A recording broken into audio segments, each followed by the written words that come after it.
School in lockdown as a teacher is stabbed by a teenage pupil. We'll have the latest live from the scene at Tewkesbury in Gloucestershire. We need facts, not speculation. The Home Secretary wades into the BBC presenter row as the corporation prepares for a further meeting with the Met Police. Our relationship is rock solid. Biden praises Sunak after their number 10 summit. But could they be on shakier ground as they head to their NATO summit on Ukraine?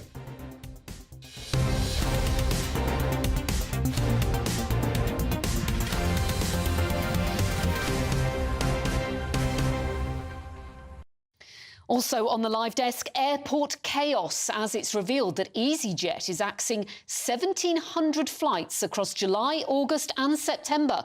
The company has said 95% of affected travellers have been rebooked, but that still leaves 9,000 people without a replacement. We'll be taking off shortly. First, though, your headlines with Aaron.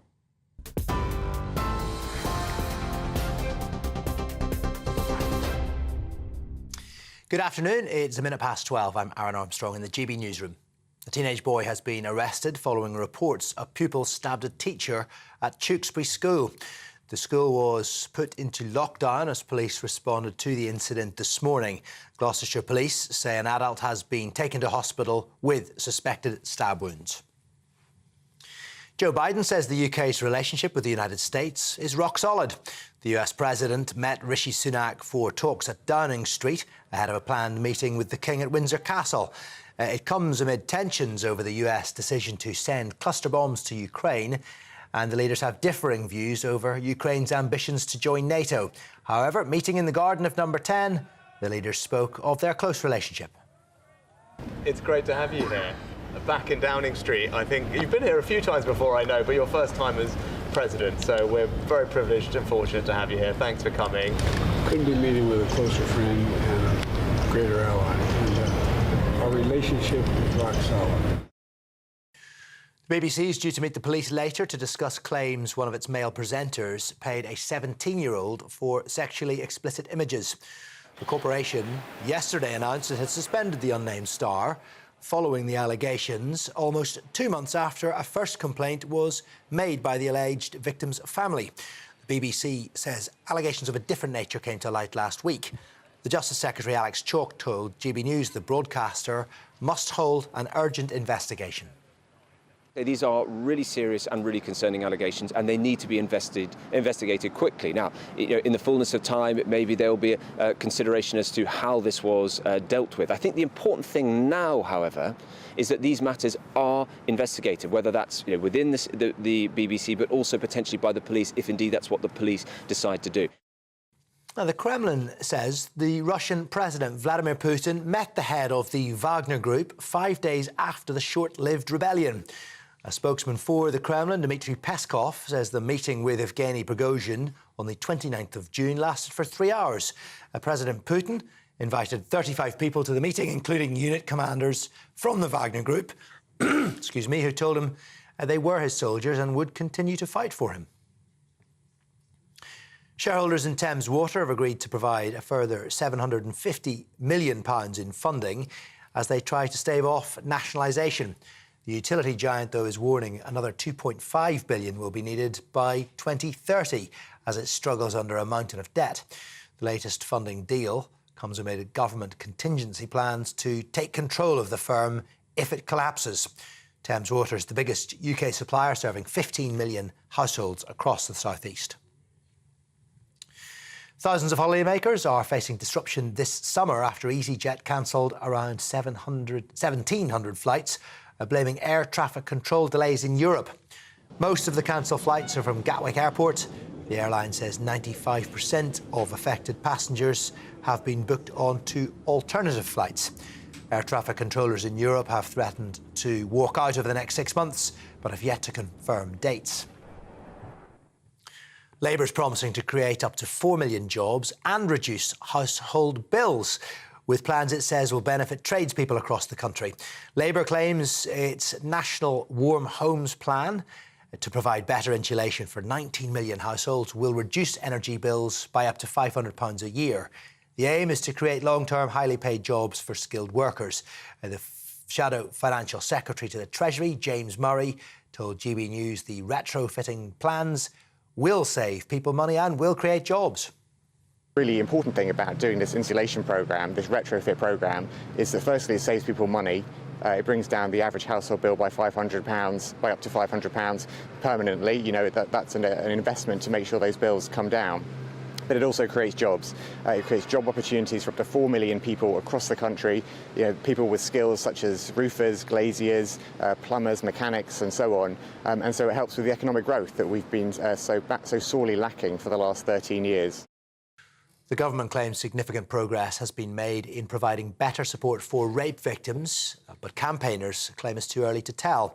The Home Office and the Ministry of Justice say a progress report published today, shows the number of police referrals and cases reaching court have been restored to 2016 levels, ahead of schedule. The report comes as police across England and Wales implement a new approach to dealing with rape and other serious sexual offences.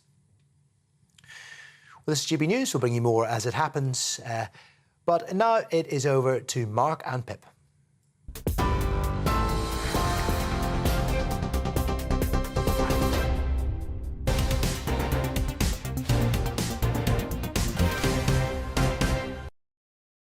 Aaron, thanks, and welcome back to the live desk. Now, a teenager arrested after a teacher was stabbed at Tewkesbury School in Gloucestershire. Police saying it is an ongoing incident. Officers said one adult has been taken to hospital with a suspected stab wound.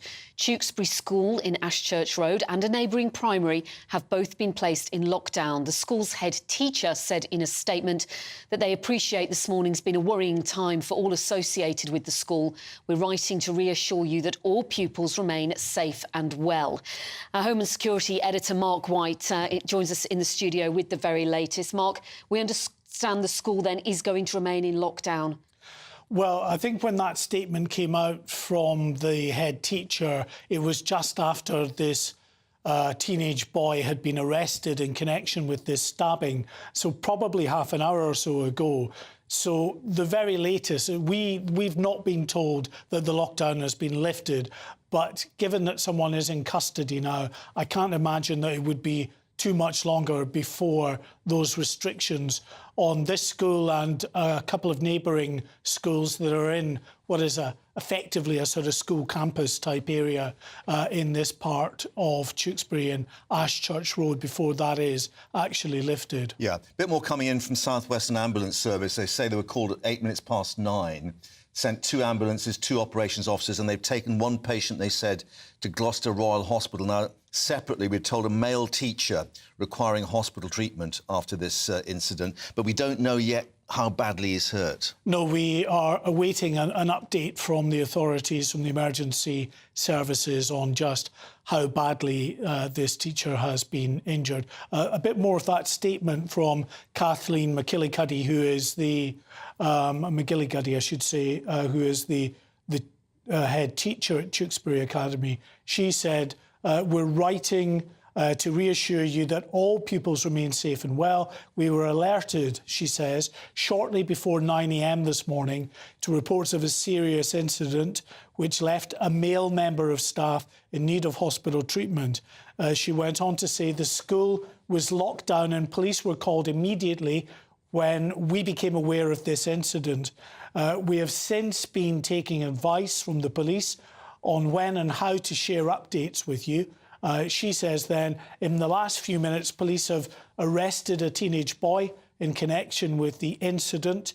And in conjunction with the police, the advice is that the lockdown remains in place as a precaution. But, as I say, the clue to the timing of this statement is the fact she's saying in the last few minutes a teenage boy has been arrested. Well, that was about an hour ago or so that news came out. So we've also heard from Tewkesbury MP Lawrence Robertson, who described it, understandably, as a shocking, sad and worrying incident. But he also says, you know, weapons have no place in a school or society, which does beg the question, how on earth was this weapon carried into the school? And we don't know what the weapon is yet.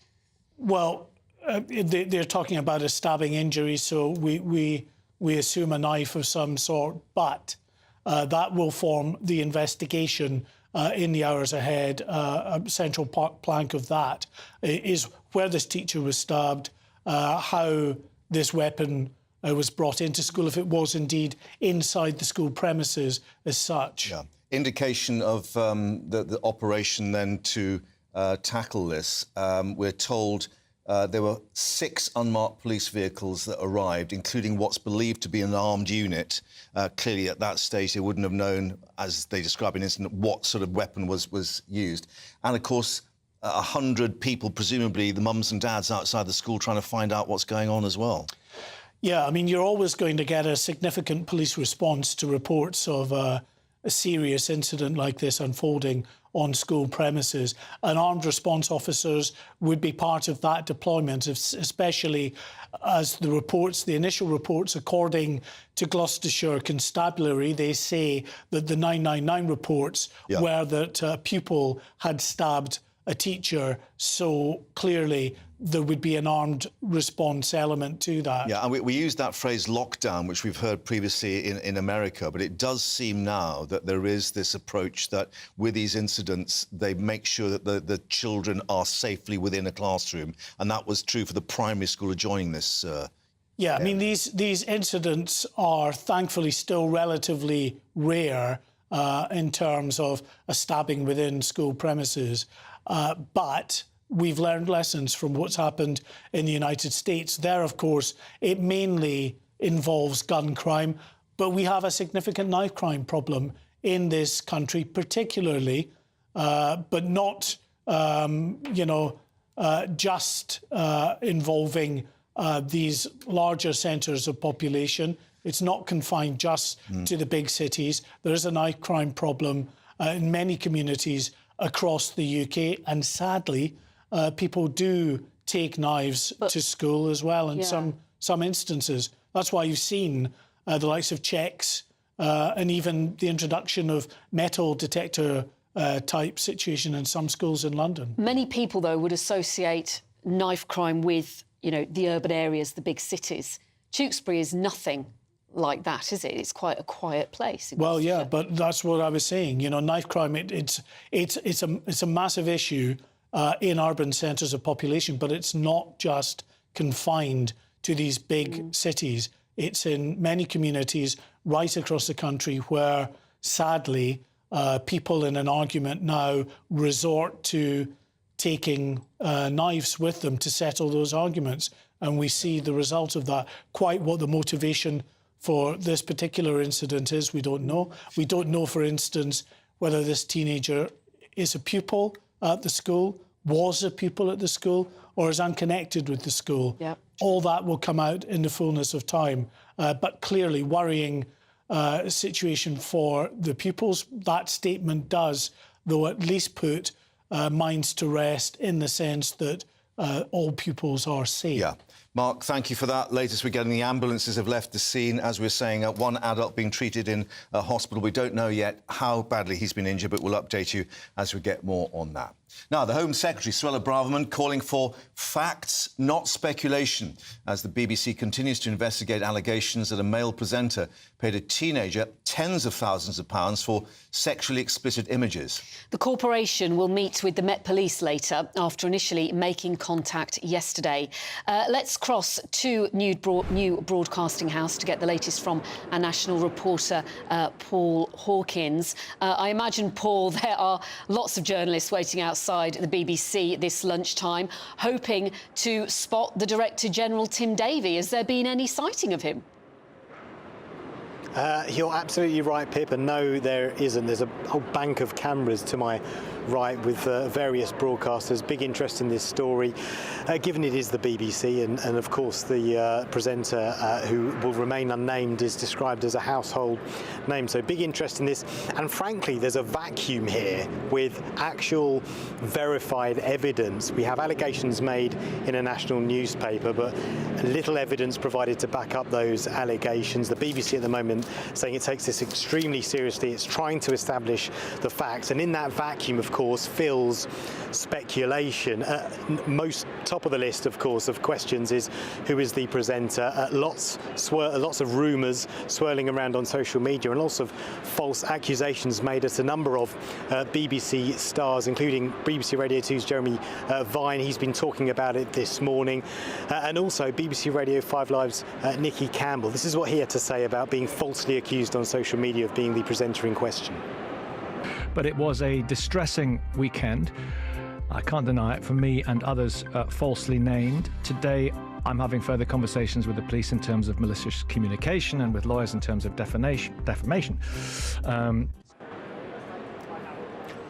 So he screenshotted those allegations. He says that he's been in touch with the police over malicious communications, also with his lawyers over defamation, which is the reason why the media is refraining from naming the presenter in question, and also because the presenter in question, according to a 2022 Supreme Court ruling, has a right to privacy when they're under investigation by a law enforcement agency. And we use that term investigation loosely, of course, because the Metropolitan Police themselves say that they need more information to continue with this. The BBC have been in contact with them, but they still need more information to go further, and that's why the BBC is meeting with the police later today, and we hope to get an update.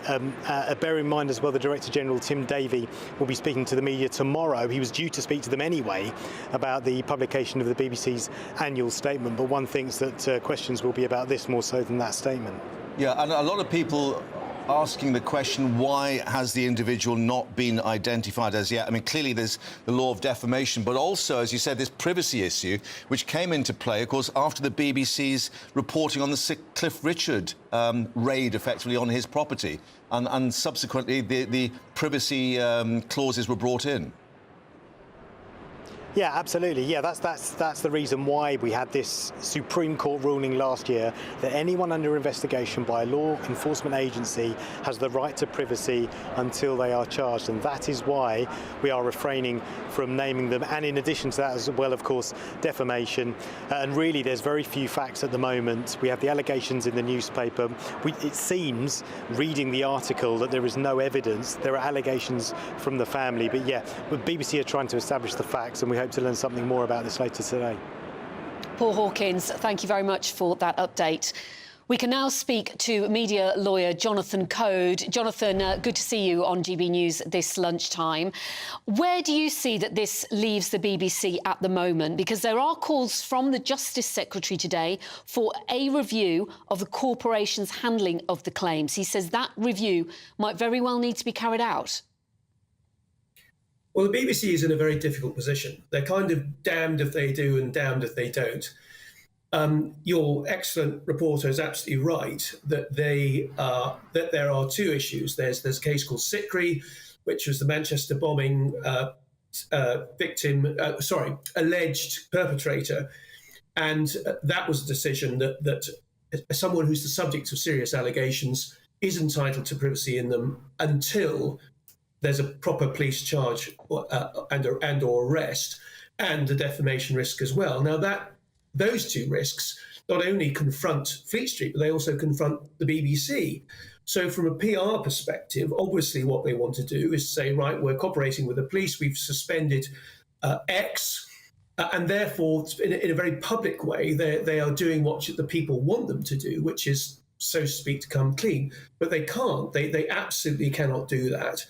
And so at the moment, they're I think, slightly unjustly being criticised for not having done more, when it's difficult to see what else they could do than to suspend the individual and contact the police. I think that's as far as they can go at the moment. What do you make, though, about the situation with the police? What we were told today, that they would meet the police to discuss the matter further.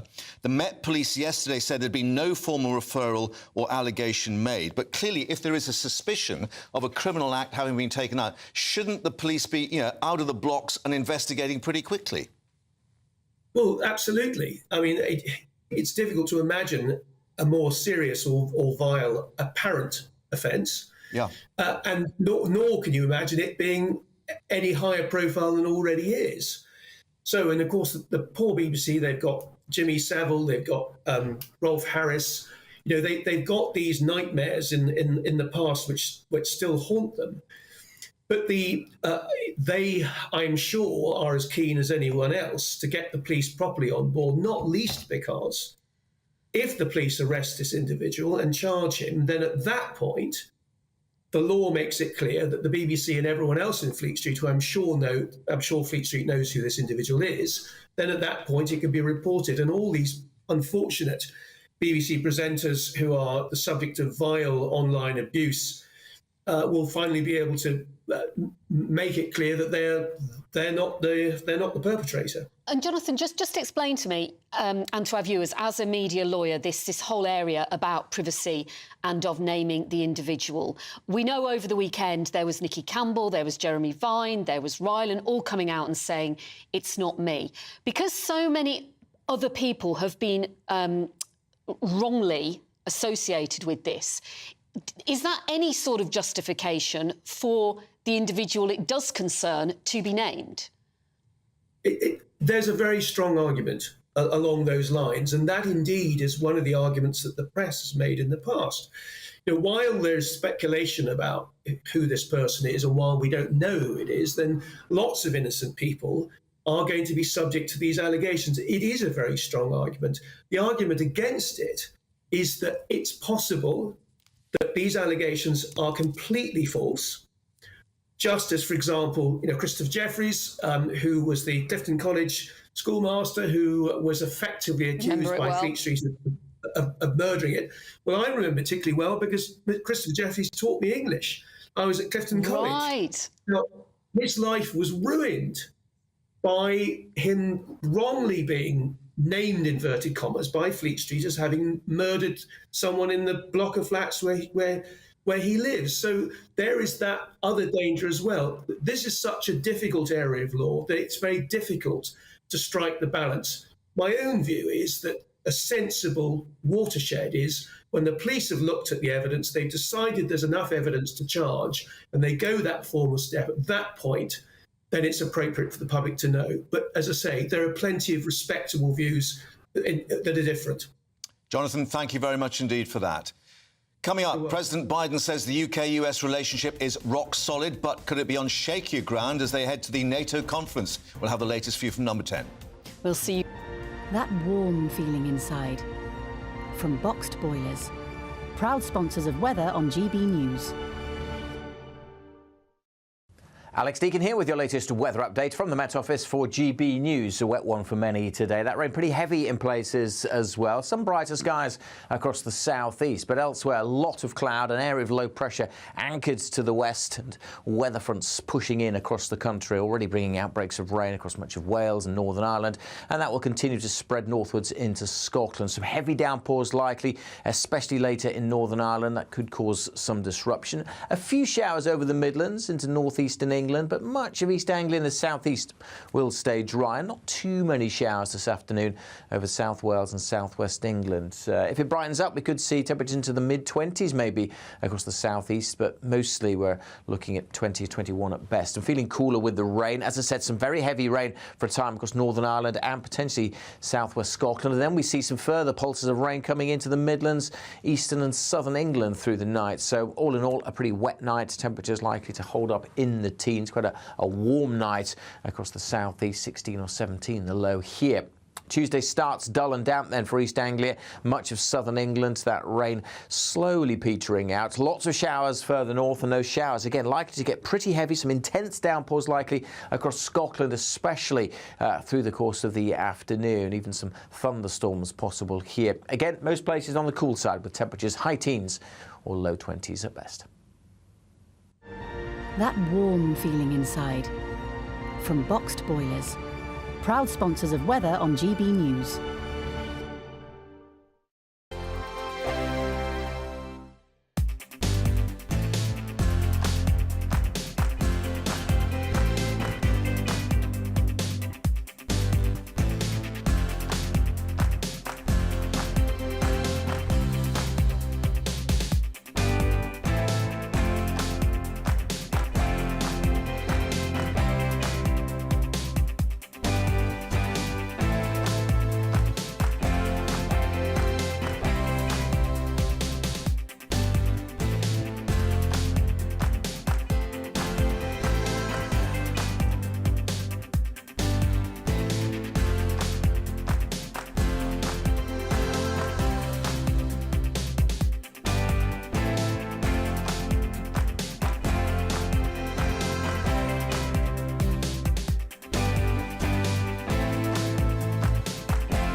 And welcome back to the live desk. Now, US President Joe Biden has asserted the US-UK relationship is rock solid during a sunlit summit in the garden of Number 10 earlier. But it could be on shakier ground as the two men head to the NATO summit in Lithuania. They disagree on supplying cluster munitions to President Zelensky, as well as how Ukraine should join NATO. President Biden is now heading to Windsor in the Beast to meet King Charles for tea. He's expected to arrive there in the next couple of minutes, where they're expected to discuss pressing action on climate change. Which is maybe why he looked at the skies. He left Number 10 Downing Street a little early. Well, our political editor Darren McCaffrey was there for us in the sunshine as well. All smiles and sunshine in the garden. But behind the scenes, Darren, there is perhaps a bit of disquiet about the disagreement on cluster munitions and indeed Ukraine's membership of NATO. Yeah, that is undoubtedly true, Mark. As you say, he is due at Windsor Castle. He left here, about an hour or so ago. So you'd expect, given the fact he's not going to have to stop for the traffic lights, that he should be there pretty quickly. And you're right in saying he had a kind of almost a skip in his step as he walked up here a little earlier on, met Rishi Sunak, lots of smiles, lots of handshakes. They had that meeting in the Downing Street Garden. We're told it was a pretty wide-ranging meeting from everywhere from Ukraine and NATO membership to artificial intelligence to the relationship with China, greater cooperation on green issues and on trade too. And President Biden, while the cameras were there, said the relationship was rock solid, that there was no better leader that he'd be rather talking to than Rishi Sunak. And certainly Downing Street very much at pains to point out that the leaders have met 6 times in the last 7 months. They certainly have seen a lot of each other, and it will not end here because they're both travelling to Lithuania, to that NATO summit over the next 24 hours or so. But you're also right in suggesting that clearly there are some cracks in the relationship too, some elements of disagreement. Now, on the big picture, it is pretty solid, but on things like cluster bombs, clearly the UK takes a very different position from the United States. I think it's fair to say that President Biden made this decision under a bit of strain. I don't think he was terribly comfortable with it, but Ukraine is struggling in terms of rearming itself, and the West has not managed to ramp up armament production quite as it would like. In addition to that, there are clearly disagreements about who's going to be the next NATO Secretary General. The UK is unsurprisingly pushing for our Defence Secretary Ben Wallace. It seems that President Biden favours Ursula von der Leyen. And then there is this also disagreement on NATO membership for Ukraine, at least in the immediate term. The UK has been suggesting that this could happen pretty quickly. The United States saying that is simply just not going to happen while Ukraine's involved in a hot war as it is at the moment with Russia. So there are those elements of disagreements. I would say there are cracks. Overall, though, the relationship, it must be said, seems pretty solid. And I think the two men themselves, on a personal level, seem to get on quite well. Darren, what strikes me, though, is that I think they were meeting for some 40 minutes. Well, when you've got so much to discuss, come on, 40 minutes, that's nothing. You can barely have one cup of tea in 40 minutes. Yeah, someone said you could almost not boil the kettle in the time that President Biden was here. I think in the end, I mean, first of all, we all know that these meetings, lots of them are just for show. The real politics, of course, takes place between officials and on the sidelines of summits. And they will, of course, see each other over the next couple of days because, as I say, President Biden is flying to Vilnius later on today. I'm going with the Prime Minister tomorrow morning to that NATO summit. Rishi Sunak was in the White House last month. So, I mean, I don't think it's not as if they don't see each other, but yeah, you think, really, have they really discussed in detail all these big policy issues over a cup of tea in the garden? Probably not. As always with these things, it is for show, but show is important in politics too, and it is notable that President Biden made a concerted effort to go to the UK on the way to Lithuania, but the main action, this is almost the curtain race, like the main action, the main reason he is here is because of what's going to happen in Windsor, in that he is going to meet King Charles, first time he's met him since he became king. That is where I think the real effort from the Americans is going today. We don't want to miss that arrival, so sorry to jump in, but we do want to cross straight to Windsor Castle, where we understand Joe Biden is landing. Cameron Walker, our royal correspondent, is there. Cameron, has he landed then? Well, Pip, I can't see him with my eyes, but I definitely heard the helicopter land inside the Windsor Castle grounds. And for a moment, actually, all the signal dropped out as well, which would suggest to me that perhaps the President has landed here in Windsor Castle. He is expected to meet His Majesty the King, the first time the two have met since the King's coronation. But of course, it wasn't the President at the coronation representing the United States. It was his wife, Jill Biden, First Lady of the United States. Critics of the President dubbed this as a bit of a snub from what they saw as an anti-British US president. But I think realistically, it was just following traditions and customs, because no US president has ever attended a coronation of a British monarch. But the red carpet has well and truly been rolled out here. There's a lot of very excited children and tourists running towards the castle gates at the moment as well. There is a guard of honour provided by the Welsh Guards. We heard the band of the Welsh Guards a little bit earlier, actually marching towards the quadrangle of Windsor Castle. The King and the President will inspect the Guard of Honour. The US national anthem will be played by the band of the Welsh Guards before they retire inside for tea. Now, Darren mentioned a little bit earlier on that it was quite a fleeting visit in Downing Street. From my understanding, it's going to be the President's going to spend a lot longer here at Windsor Castle, actually, than he did at number 10 with the Prime Minister. They're going to be viewing some of the royal collection with links to the United States.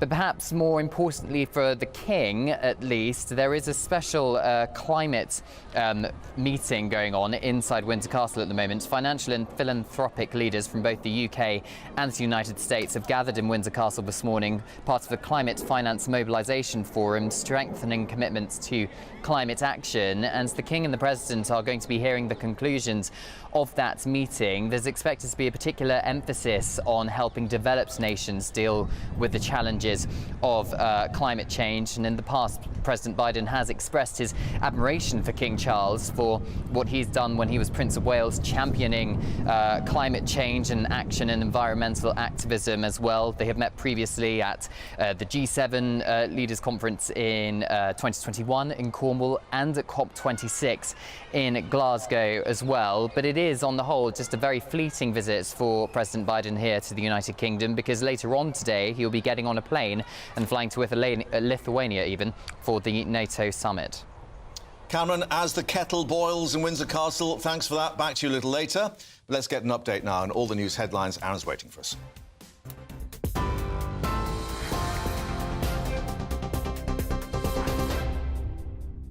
Hi there, yes, it's 12:35 here in the GB newsroom. A teenage boy has been arrested following reports a pupil has stabbed a teacher at Tewkesbury School in Gloucestershire. The male teacher was taken to hospital to be treated for suspected stab wounds. The school was put into lockdown earlier as police responded to the incident this morning. A police convoy believed to contain armed officers has now left the school, along with 3 ambulances. The head teacher says all pupils remain safe and well. As you've been hearing, Joe Biden says the UK is the United States' closest ally and the relationship between the countries is rock solid. The US President met Rishi Sunak for talks at Downing Street ahead of a planned meeting with the King at Windsor Castle. The talks come amid tensions, though, over the US decision to send cluster munitions to Ukraine and over Ukraine's ambitions to join NATO. Pressure's growing on the BBC over how it's dealt with allegations a prominent male presenter paid £35,000 to a teenager for explicit photographs. The corporation announced yesterday it had suspended the unnamed star almost 2 months after a complaint was first made by the alleged victim's family. The Sun's reported the young person's family are unhappy with the BBC's response, claiming no one from the corporation rang them for a proper interview after the initial complaint in May. The Kremlin says the Russian President Vladimir Putin has met the head of the Wagner Group. It came 5 days after the short-lived rebellion. A Kremlin spokesman, Dmitry Peskov, says the meeting with Evgeny Prigozhin on the 29th of June lasted for 3 hours. President Putin invited a number of people to the meeting, including unit commanders from the Wagner Group, who told him they were his soldiers and would continue to fight for Russia. More on all those stories on our website, gbnews.com.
And welcome back to the Live Desk. Let's bring you some breaking news we're getting from Number 10. They've reacted to the latest investigation into the BBC presenter. Downing Street basically saying that Rishi Sunak has full confidence in the BBC's Director General Tim Davie after the allegations made against a male presenter. Meanwhile, they're saying Culture Secretary Lucy Fraser is keeping a close watch on the handling of the claims. Yeah, there's also been quite a stern warning from Downing Street directed at social media sites to ensure that their platforms are properly policed. That is, of course, because of what we were talking about earlier, about those baseless accusations where various BBC personalities were named following the reports, and they had absolutely nothing to do with this, and has caused people like Nicky Campbell, as he said, a lot of distress over the last couple of days. We do know that there's going to be a meeting at some stage today between the BBC and the Metropolitan Police, but still no indication as to when that may take place and what they will discuss, because certainly the Met said that in terms of its previous communication, no direct evidence had been handed to it in terms of what may be a criminal investigation or prosecution under what's the Protection of Children Act 1978. Just to remind you, that makes it a crime to make, take or share or possess indecent images of people under 18. So that is the issue in law, but of course many other issues having to be addressed by the BBC as well. Let's update you on another breaking news story this morning. That is in Gloucestershire, where a teenager has been arrested after a teacher was stabbed at a secondary school in Tewkesbury. Gloucestershire police say it is an ongoing incident. The school was in lockdown this morning. Well, officers and ambulance crew saying that one adult was taken to hospital, to the Royal Gloucestershire Hospital with a stab wound. Let's get the very latest now with our reporter Jack Carson, who's outside there. And Jack, reports too of hundreds, literally, of parents trying to turn up to find out more news about what's been going on. Yeah, exactly, Mark. If I actually just step out the way, you can probably see some of the parents that are gathered here, because this school is still in lockdown. There's a lot of parents that are here talking to the police that are currently on the perimeter of the school, of course, trying to get some answers, trying to understand what exactly it is that has gone on as well. Police are also asking parents to go to a nearby garden centre where hundreds there have apparently gathered in the car park. Also, of course, searching for answers, of course, asking lots and lots of questions just exactly about how this happened. Now, of course, there are lots and lots of developments in this, and it is moving quite quickly. Of course, the police are still investigating this incident. They say that they were called to this school around 9:10 this morning to report that a pupil had stabbed a teacher. We now know that a teenage boy has been arrested by the police, and that the ambulance service say it was a male teacher that was taken to the hospital with a stabbed wound. Now, the school, the Education Secretary, Gillian Keegan, has said that she was deeply concerned about the reports, and of course this school and a nearby primary school has also been locked down as well, although there is no indication from the police so far that this, of course, is not anything other than an isolated incident. Now, in a statement, the school's head teacher, Kathleen McGill-Cuddy, did say that we appreciate that this has been a worrying time for people associated with the Tewkesbury Academy here. They said we were alerted just before 9 a.m. this morning to reports of a serious incident which left a male member of staff in need of hospital treatment. The school was immediately locked down and the police were called. We've since been, of course, they've been taking advice from the police on how to, of course, should be able to share those updates with the very, very concerned parents here. So lots of children are still in this school, still not allowed to leave. We have seen a few cars leaving this car park as the police have obviously cleared individual members of staff and allowed them to go home, whether that's necessarily home or whether that's also to the garden centre, where those teachers can reassure the students there that their particular children are okay. But of course, lots of developments going on here, and we are still, of course, waiting lots of updates to answer some of those questions. And any indication why the lockdown is still in place? Because we understand the ambulances have left, the unmarked police cars have left, even though it is obviously an ongoing investigation, because clearly a lot of those parents will just want to get hold of their kids and give them a hug.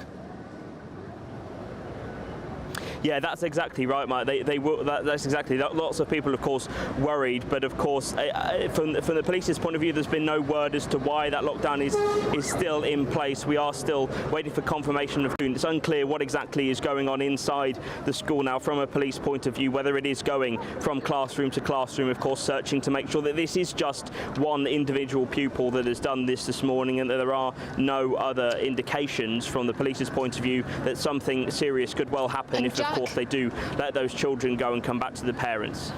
Jack, you might not have had a chance, but the people gathered behind you, which we assume are family members, have you had a chance to speak to them to see how they are?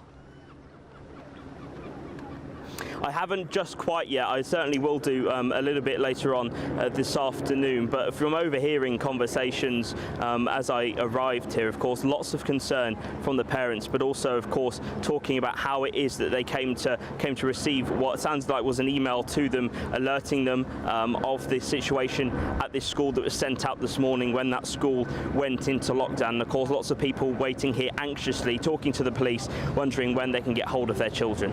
GB News reporter Jack Carson, thank you for that update. We will join you for the latest very shortly here on GB News. Let's just update you a bit more we're getting from Downing Street on this meeting between the Prime Minister and US President Joe Biden. Confirmation they did discuss the US decision to supply cluster munitions to Ukraine. Now, asked if the Prime Minister had stayed or complied with a commitment to discourage the use of the weapons, the Prime Minister's spokesman said yes. They discussed the requirements the Prime Minister is under because of the convention. Quote, the UK is upholding that. The Prime Minister's spokesman saying that it was a difficult choice for the US, but it seems that the UK, not sticking to its guns, but sticking to its commitments, certainly. More from Downing Street, of course, as we get it. Now, over 180,000 holidaymakers have had their summer flights with EasyJet cancelled. You might be watching and you might be one of them. The airline is blaming unprecedented air traffic control delays as the cause. Well, most of the cancelled flights so far, EasyJet at Gatwick, the airline saying 95% of those affected have had their flights rebooked, but that still leaves more than 9,000 trying to find out where they're going and when. Let's get more with our travel correspondent at The Independent, Simon Calder, of course, our usual troubleshooter on these occasions. Are you stuck at an airport somewhere, Simon? I'm not now, but I am wondering if my EasyJet boarding pass is actually going to be turning into a lottery ticket. I've got one here, and you just don't know whether or not your flight is going to be affected. Let me tell you what they have done. It's really quite unusual, although we did see something similar last year. They have basically said EasyJet at Gatwick has special problems that no other airline has. It's got half the slots at the world's busiest single runway airport. As a result of that, unfortunately, they are finding that they are cancelling generally, and I've been looking over the weekend, dozens of flights every day. If you take, for instance, the last flight out of Gatwick to Belfast last night, or the flight from Budapest to Gatwick, both of those were cancelled while the passengers, over 150 of them on each flight, were at the gate, and they unfortunately found that they were being hopefully put up in a hotel, but had their flights cancelled. So what EasyJet is doing is saying, OK, we're going to cull our schedules. We're going to take out 1,700 flights. That, by the way, represents 180,000 travellers, but 300,000 seats taken out of the market, which is going to push up fares for everybody else. And they hope that they will then be able to get the system to work. As you say, 95% of people rebooked. The other 9,000, well, they are entitled to be flown on the airline that has seats available on the day that they need to travel, if they possibly can get on their way. But it's a mess, and I'm afraid second time we've seen this, and it really is unfortunately getting EasyJet a bit of a reputation for unreliability. I looked Jet2, Ryanair, no problems at all at the weekend. And Simon, just tell it, what are the regulations about giving notice? Because a lot of people are saying they're stuck abroad, didn't get any prior notice, and are suddenly finding no flight. Sure. Anytime that you're given a warning less than 2 weeks ahead, unless the airline can get you very, very close to the original timings, you're in line for £220 or £350 in compensation. But you're going to have to claim that. It's all very messy. It's going to be really quite slow till EasyJet gets everything in order. Yeah, if you can get hold of the airline, of course, that's the other problem. Simon, good luck with your boarding pass. We may see you again a bit later, we may not. Thanks very much indeed. The UK's largest water company, Thames Water, has secured a £750 million cash injection as shareholders battle mounting debt. Indeed, it comes as the company is facing ongoing criticism over the sewage discharges and leaks, of course, and we had that big fine. Sarah Bentley, Thames Water's former chief executive, stepped down just 2 years into the role. There's a new person in charge. How are they going to turn it round? Let's speak to our economics and business editor, Liam is here with On the Money. Well, I suppose the customers will be breathing a sigh of relief. They're not having to stump up the 750 million. Yeah, a little bit of good news here. We were reporting last week that Thames Water could even be nationalised. It was privatised, of course, in 1989. It's the biggest water company in the UK. It covers 27% of all households, from Gloucestershire right the way over to Kent in the southeast. It's got a problem, not just from those sewage fines, which are, small-digit millions. Of course, they 3.3 have big environmental consequences, lots of fish dying and so on. But the real problem is this debt pile that Thames Water's got. It's very heavily indebted. It owes £14 billion, £14,000 million.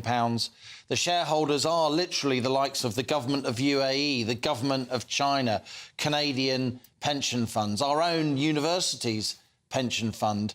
They were being pressured to put more money in. Thames Water wanted £1 billion. They've got £750 million, and that's why Thames Water are saying they will need more money going forward to meet these environmental fines and indeed try and fulfil the government's net zero targets. So how have they raised the money?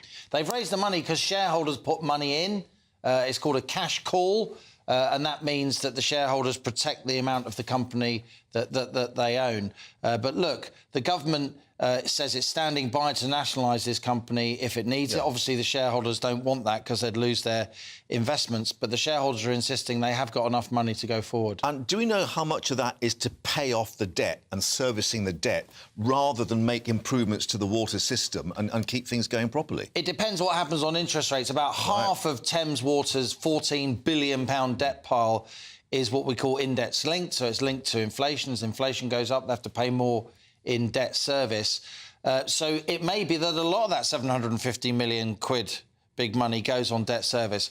But look, ministers are insisting, this is what really, where the rubber hits the road, ministers are insisting none of this kind of financial instability won't affect our bills at all. Don't worry about it. I don't buy that. I mean, the water companies across the piece have already been saying they're looking at putting bills up by about 30 to 40% next year. So the average water bill across the UK for a year is about £450 That's going to really household. Stick in people's craw, isn't it, if you're a Thames Water customer? Go up to another, from about £450 to about £650. Yeah. It's a significant increase. That's already baked in, and that's, again, to meet these sewage And fines. still questions about the structuring at Yorkshire, Portsmouth Water, Southern Water to an extent, South East Water, across the board. Look, the Conservative government is going through sort of ideological palpitations. Is it a high-tax party? Is it a low-tax party? Is it a party that wants more privatisation? More regulation. More nationalisation? Yeah. It doesn't really know. And against the backdrop of that kind of ideological doubt, Thames Water doesn't really know where it stands. But for now, at least, these big shareholders, these big pension funds, these overseas governments, they have agreed to put more money in to at least shelve for a while the threat of nationalisation. So I do think water bills are going to go up. Water companies have been saying that anyway. And I do think at least part of the reason those bills are going up is to pay for these sewage leaks and also to pay for the higher interest costs, as interest rates and inflation go up, of companies like Thames Water servicing their huge debt pile. Thanks for that cold shower. Thank you. He was waiting to do that. I know. He'd been rehearsing all morning. Nothing like rehearsed spontaneity. I'm going to turn your tap off now. Right. Do stay with us here on the live desk on GB News. We'll have the latest from Windsor, where President Joe Biden is meeting King Charles. He has just landed on Marine One. One, indeed. More coming up from Windsor. Stay with us. The temperature's rising. Boxed Solar, proud sponsors of weather on GB News. Alex Deakin here with your latest weather update from the Met Office for GB News. A wet one for many today. That rain pretty heavy in places as well. Some brighter skies across the southeast, but elsewhere a lot of cloud, an area of low pressure anchored to the west, and weather fronts pushing in across the country, already bringing outbreaks of rain across much of Wales and Northern Ireland, and that will continue to spread northwards into Scotland. Some heavy downpours likely, especially later in Northern Ireland. That could cause some disruption. A few showers over the Midlands into northeastern England, but much of East Anglia and the southeast will stay dry. Not too many showers this afternoon over South Wales and southwest England. If it brightens up, we could see temperatures into the mid-20s maybe across the southeast, but mostly we're looking at 20 or 21 at best. And feeling cooler with the rain. As I said, some very heavy rain for a time across Northern Ireland and potentially southwest Scotland. And then we see some further pulses of rain coming into the Midlands, eastern and southern England through the night. So all in all, a pretty wet night. Temperatures likely to hold up in the teens. Quite a warm night across the southeast, 16 or 17 the low here. Tuesday starts dull and damp then for East Anglia, much of southern England. That rain slowly petering out. Lots of showers further north, and those showers again likely to get pretty heavy. Some intense downpours likely across Scotland, especially through the course of the afternoon. Even some thunderstorms possible here. Again, most places on the cool side with temperatures high teens or low 20s at best.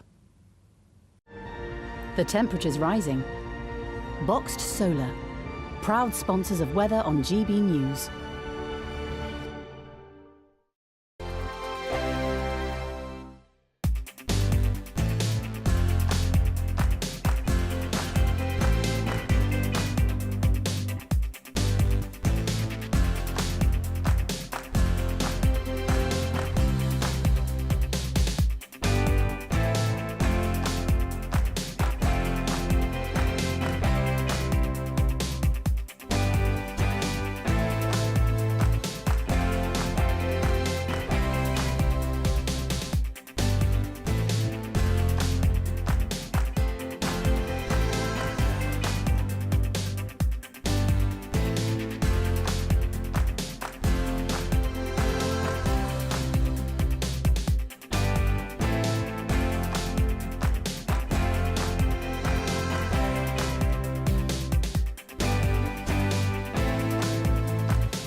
Tewkesbury pupils allowed home. The lockdown is lifted after a teacher stabbed by a teenage pupil. We'll have the latest live from the scene in Gloucestershire.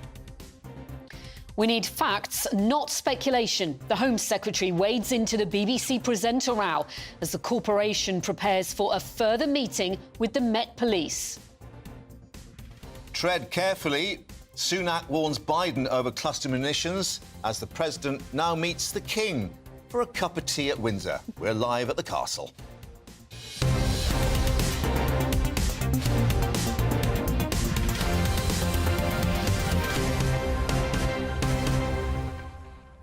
Here on the live desk, we'll also be live at the Leeds Barbers. Why would that be? Well, there's a certain Australian customer who couldn't pay for his trim because they only took cash.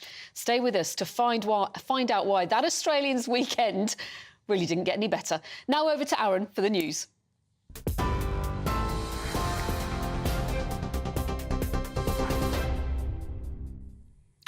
Very good morning to you. Good afternoon. In fact, it's 1:01. Aaron Armstrong here in the GB newsroom. A teenage boy has been arrested following reports a pupil stabbed a teacher at Tewkesbury School in Gloucestershire. The male teacher was taken to hospital after the school was put into lockdown this morning as police responded to the incident. A police convoy believed to contain armed officers has now left the school along with 3 ambulances, and the school's head teacher has confirmed all pupils remain safe and well. Joe Biden says the UK's relationship with the United States is rock solid. The US president met Rishi Sunak for talks at Downing Street ahead of a planned meeting with the King at Windsor Castle. That's taking place right now. Now, it all comes amid tensions over the US decision to send cluster bombs to Ukraine. The leaders also have differing views over Ukraine's ambitions to join NATO. However, during a meeting in the garden of Number 10, the leaders spoke of their close relationship. It's great to have you here, back in Downing Street. I think you've been here a few times before, I know, but your first time as president, so we're very privileged and fortunate to have you here. Thanks for coming. Couldn't be meeting with a closer friend and a greater ally, and our relationship is rock solid. Now, the BBC is due to meet the police today to discuss claims one of its male presenters paid a 17-year-old for sexually explicit images. The corporation yesterday announced it had suspended the unnamed star following the allegations. However, it came almost 2 months after a complaint was first made by the alleged victim's family. The BBC says it's taking the allegations very seriously. Justice Secretary Alex Chalk told GB News the broadcaster must hold an urgent investigation. These are really serious and really concerning allegations, and they need to be investigated quickly. Now, in the fullness of time, maybe there will be a consideration as to how this was dealt with. I think the important thing now, however, is that these matters are investigated, whether that's within the BBC, but also potentially by the police, if indeed that's what the police decide to do. Russian President Vladimir Putin met the head of the Wagner mercenary group shortly after last month's failed mutiny. That's according to the Kremlin. Evgeny Prigozhin, who led what's been described as the biggest challenge to Putin's authority in more than 2 decades, was among 35 people invited to the meeting in Moscow to assess the war in Ukraine. Prigozhin was understood to have been exiled in Belarus following the attempted coup, which lasted only 24 hours. Thames Water shareholders have agreed to provide £750 million in extra funding in an attempt to stave off nationalisation. The utility giant, though, has warned that another £2.5 billion will be needed by 2030. The company is currently struggling with £14 billion worth of debt. The latest funding deal comes amid government contingency plans to take control if the firm collapses. Thames Water is the UK's biggest supplier, serving 15 million households across the southeast. Now, up to 18,000 holidaymakers could face disruption this summer after EasyJet cancelled around 1,700 flights. EasyJet's blaming air traffic control delays in Europe. Now, most of the cancelled flights are from Gatwick Airport, and the airline says 95% of affected passengers have been booked onto alternative flights. Well, travel expert Simon Calder told GB News EasyJet is facing a unique set of problems. EasyJet at Gatwick has special...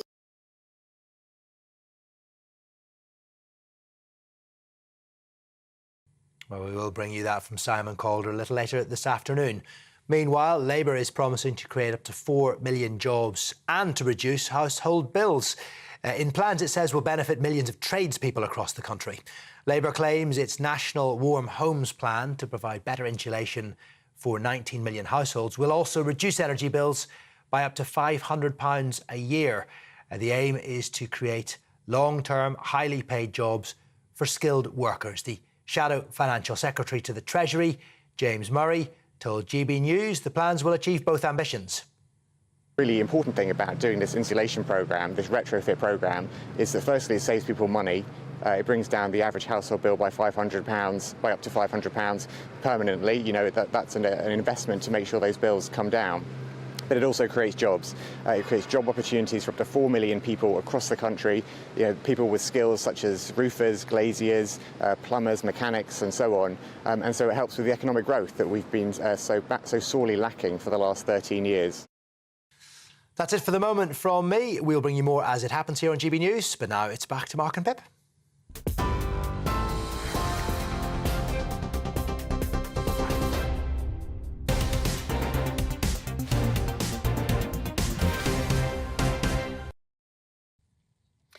A teenager has been arrested after a teacher was stabbed at Tewkesbury Academy in Gloucestershire. Police say pupils are now being allowed to leave after the school was placed in lockdown. Well, officers say one adult's been taken to hospital with a suspected stab wound. We believe it's Royal Gloucestershire Hospital. And the school, or the academy, in Ashchurch Road and a neighbouring primary, both placed under security measures. There's more than 100 concerned parents gathered outside the school gates. Let's get the latest now with our Midlands correspondent, Jack Carson, who's there, including, Jack, still many parents there. Yeah, definitely. Lots and lots of parents here, all gathering whenever a member of the police comes towards the gates to either update parents on any information or, of course, speak to any concerned parents that might well have questions around the safety and when and whereabouts they're going to, of course, get back in contact with their children. Lots of concerned parents here. Of course, you did mention there that the police looking like they will now be starting to let some pupils go. I'm just looking around and I can't see any just quite yet, but there have been a few parents head towards a certain exit where some police officers are, so it looks like we might well be getting the first sight of those children very, very shortly. But of course it was around 9:10 this morning when police say they were called to the Tewkesbury Academy here after reports of a student stabbing a male teacher. That was then confirmed by the school that one of their male teachers had then been taken to hospital after suffering a stab wound. The police have also confirmed that a teenage boy has been arrested in connection with the incident here and that their investigations are still underway. Now, when the school was initially locked down, pupils were locked down in their classrooms. They were not told what was going on. That's from witnesses of what I've been speaking to from parents here and what their children have told them, that lots of children have been messaging their parents that I've managed to speak to in the last 10 minutes, saying that their children were messaging them saying that we're locked down, we're not sure exactly why. One parent did say to me that it sounded like they were all going to be able to gather all of the children up in the assembly hall to I guess, talk through to them the next steps and when, of course, they would be allowed to leave the school. That well might be happening in the next 5 or 10 minutes or so. But the Education Secretary, Gillian Keegan, has said that this is deeply concerning by the reports, and in a statement from the school's head teacher, Kathleen McGillicuddy, she said that we appreciate that this morning has been a worrying time for all associated with the academy and that we're writing to reassure you that all pupils are safe and well. They were alerted before 9 a.m. this morning to those reports of a student stabbing a teacher, and they say the school was then locked down and police were called. They have been since taking advice from the police, of course, as their investigations continue into the area of the school, and of course the incident happened, as well as, of course, making sure that this was an isolated incident and there have been no indications that it is anything other than that. But to be safe as well, nearby schools have also been locked down, including a primary school. Police were advising parents to gather at a nearby garden centre where they would be able to provide further updates. But as you were saying, as you can probably see around me, if I just step out the way, lots of parents still gathered here and still very concerned at the school.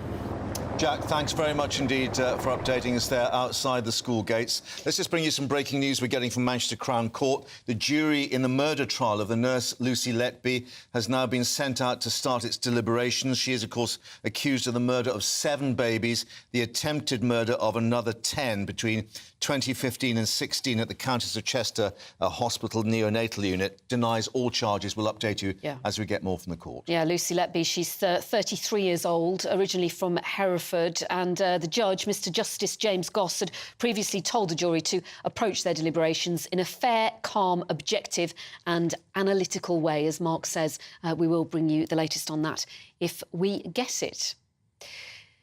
Now, let's return to that school stabbing, where we can speak to the MP for Tewkesbury, Lawrence Robertson. Good afternoon, Mr Robertson. Good to have you here on GB News. What's the latest that you are hearing? That lockdown does appear to have been lifted. A lot of concerned parents waiting outside the school for their children to emerge. What a morning there. Well, it's very shocking, and my heart goes out to everybody who's been involved. And I'd just like to pay tribute to all those who are helping, the police and many, many other people who are trying to help with the situation. And the last I heard was that parents are asked to go just down the road to Dobby's, on the side of the motorway junction, where more information and more help will be available. So that was the message that I've been asked to put out. But absolutely terrible, terrible incident, very shocking, very sad and rather worrying. Yeah, we understand that the male teacher has been taken to the Gloucestershire Royal Hospital with what was a suspected stab wound, they say. Have you got any further information on how badly he may have been hurt? Well, not at the moment. We are in touch with the police, and I think it has been a stabbing. Beyond that, I don't know. I just hope and pray that he's okay and makes a full recovery. But I'm afraid I don't have any more information at the moment. Obviously, it's a fast-changing situation, and everybody involved, I'm sure, are doing their absolute best to sort it out. And what can you tell us about the school? I think it's 1,400 pupils, isn't it? Is it a school that you're very familiar with in Tewkesbury? Well, it's a school I've been to very many times. In fact, I was next door to the school just on Friday. There's another school, Alderman Knight, almost on the same grounds, and I was there on Friday. This school has achieved a great lot. It's a very big school, lots of staff, lots of pupils, and over the years has got a very good record of many things, not just of teaching standards, but also of wider community work as well. And that makes it even more shocking that it should happen in a place like this. It shouldn't happen anywhere in society, of course. There's no place anywhere in society for weapons, and certainly not in schools. So this really is a terrible situation. We understand that the Prime Minister's official spokesman expressing sympathies with that teacher who's been injured, and indeed the staff and pupils there, extremely concerned, as they say. Will there now, do you think, be this debate about increased security measures? Discussions, I know, previously about these metal detectors that should be placed at the entrances to school. What are your thoughts on that? Well, I think we've got to hold discussions, absolutely. I'll be speaking to the Education Secretary and I'll be speaking to one or two others, obviously, as well as the police, to see if there are any measures which can be taken. But, we really shouldn't be in this situation when parents send their children off, the pupils off to school to learn and to take part in social occasion activities and to have a good time. They really should be in a place of safety, and usually they are. I mean, this hopefully is a very, very isolated incident, because usually schools are very safe places, but that doesn't mean that we shouldn't be having those discussions, as you rightly suggest. Lawrence Robertson, thank you very much indeed for joining us and bringing us your reaction to that. And of course, we'll update everyone as we get more news on the condition of that teacher being treated. Thank you. US President Joe Biden is in Windsor at the moment on the second leg of his UK visit. He is meeting King Charles for tea, and they are expected to discuss everything related to climate change. Yeah, a little earlier, of course, meeting the Prime Minister, a 40-minute summit in the garden of Number 10. President Biden saying the US-UK relationship rock solid. But, of course, we then had the Prime Minister's spokesman saying that the message was delivered about the UK's concern about the use of cluster weapons in Ukraine. But let's move back to Windsor, where there'll be a slightly different atmosphere. Our royal correspondent Cameron Walker there for us. Not a state visit as such, Cameron, but certainly the pomp and ceremony was on show with the Welsh Guards, I think. Yeah, it certainly was. It was a formal welcome here for President Biden to Windsor Castle by the King, and it was British pomp and pageantry in action. His helicopter landed in the grounds of Windsor Castle, and then quite a big motorcade brought the President into the quadrangle of Windsor Castle. The King had been waiting incredibly patiently, along with his equerry, Major Johnny Thompson, on the dais before the President arrived. And when he did arrive, the King greeted him warmly. They both stood on the dais and watched First Battalion, the Welsh Guard, give a royal salute as a guard of honour. The band of the Welsh Guards then played the United States national anthem, and the President put his hand over his heart, as is custom. And then the King invited the President to inspect the First Battalion Welsh Guards, who had been providing that formal welcome before the pair of them went inside the castle, where they remain at the moment. It's understood that the King is showing the President some of the items in the royal collection related to the United States. But then perhaps more importantly for the King, at least, there's going to be a bit of an emphasis on climate change, because inside Windsor Castle this morning, financial leaders and philanthropic leaders from the Climate Finance Mobilisation Forum were meeting inside Windsor Castle discussing how to combat climate change, with a particular emphasis on trying to help developing nations combat the climate crisis. And the King and the President are expected to hear the conclusions of that meeting. And in the past, President Biden has publicly expressed his like and admiration for the King in terms of what he did when he was Prince of Wales, fighting the climate crisis, and also advocating for improving the environment for future generations. They have met previously at the G7 climate conference, even in 2021 in Cornwall, and at the COP26 conference in Glasgow. And if you remember, the King, when he was Prince of Wales, said we need to be on a warlike footing when it came to tackling the climate crisis. But of course, he's now King, and perhaps words which are quite that strong is something we will not see from His Majesty again. The President is expected to spend a lot longer with the King here at Windsor Castle than he did with the Prime Minister in number 10 Downing Street this morning. But on the whole, it's quite a fleeting visit for President Biden here in the United Kingdom, because he's expected to get on a plane later on today to fly to Lithuania for the NATO summit.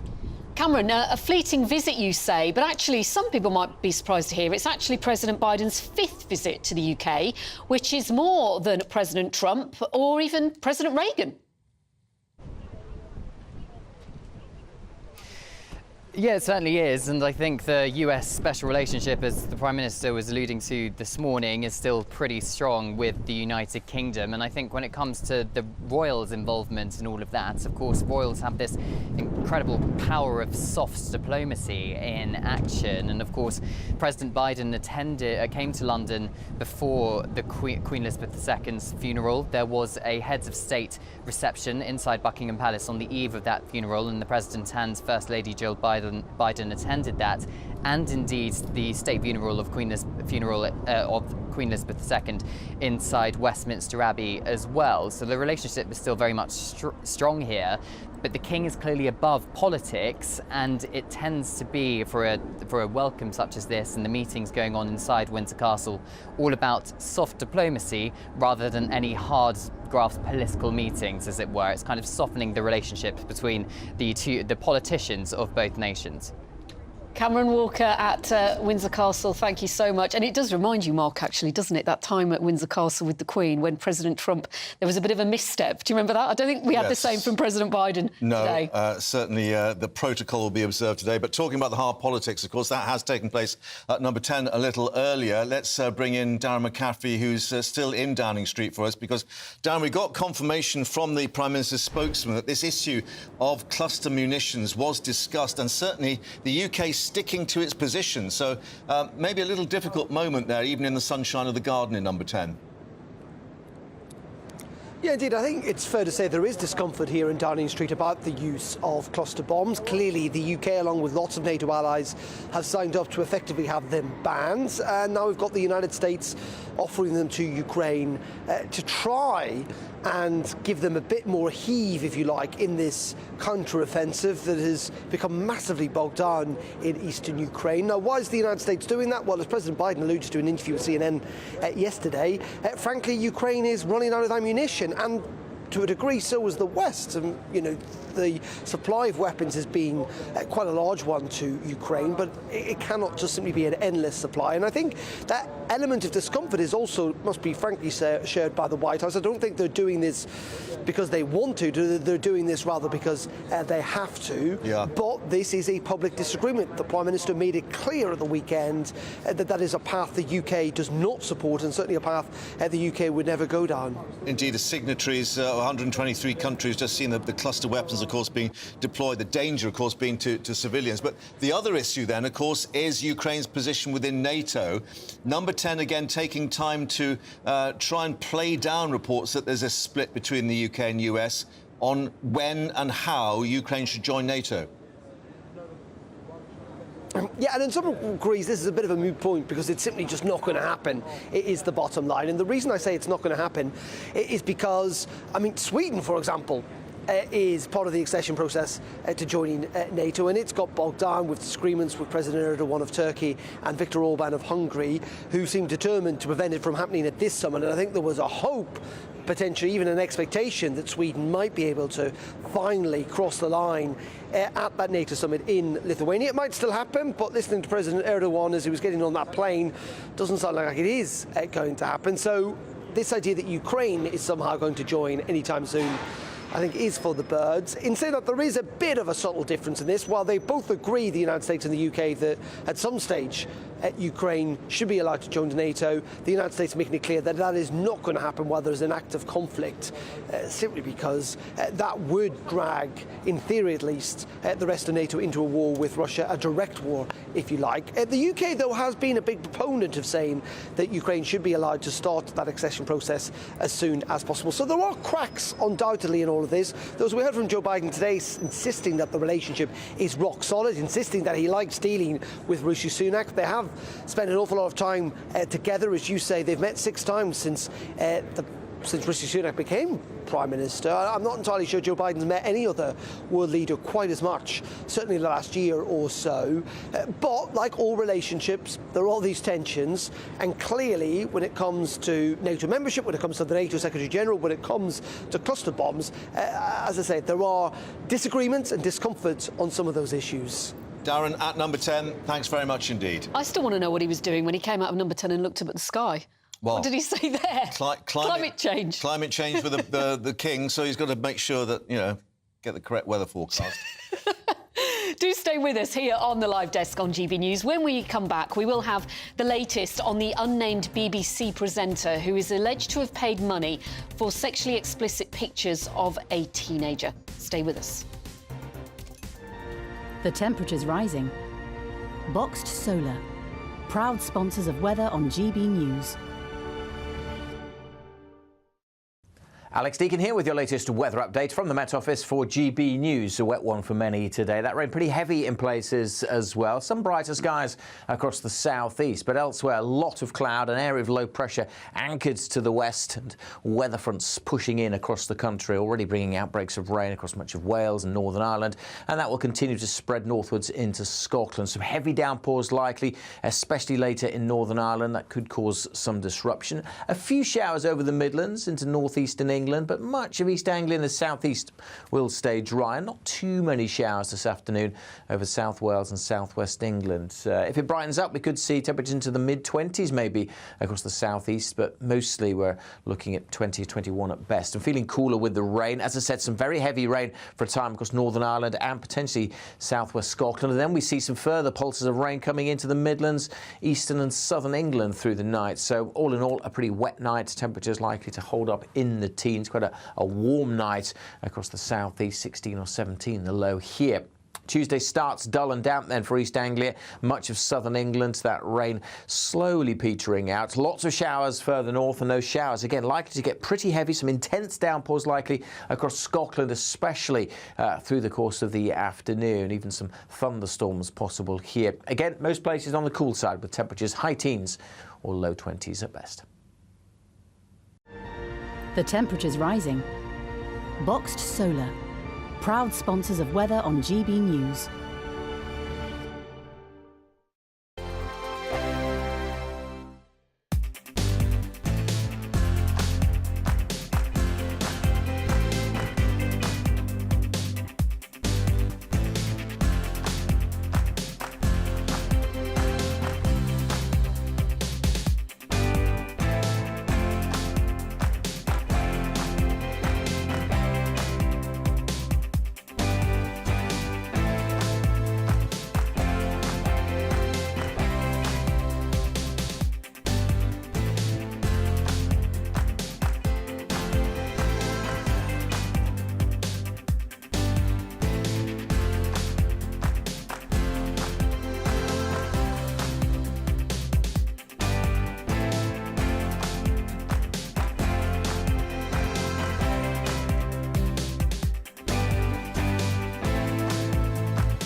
And welcome back to the live desk. Well, let's update you on the latest we have on the BBC presenter scandal, with Downing Street in the past hour saying that Rishi Sunak has full confidence in the BBC's Director General Tim Davie. The corporation, of course, continued to investigate allegations that its male presenter paid a teenager tens of thousands of pounds for sexually explicit images. We know the BBC will meet with the Metropolitan Police at some point today, after initially making contact yesterday. Let's have a look at the events leading up to the suspension of the presenter involved. Well, first, back in May, the family made a complaint. Last Thursday, the BBC received new allegations of a different nature. Then on Friday, the Sun newspaper alleging the presenter had paid the teenager £35,000 for sexually explicit photos, some taken when he was 17 years old. On Saturday, various BBC presenters denied being the accused presenter. Then yesterday, the male presenter suspended by the BBC, and the corporation contacted the police. Let's cross to New Broadcasting House to get the latest from our national reporter, Paul Hawkins. What can you tell us, Paul, this afternoon?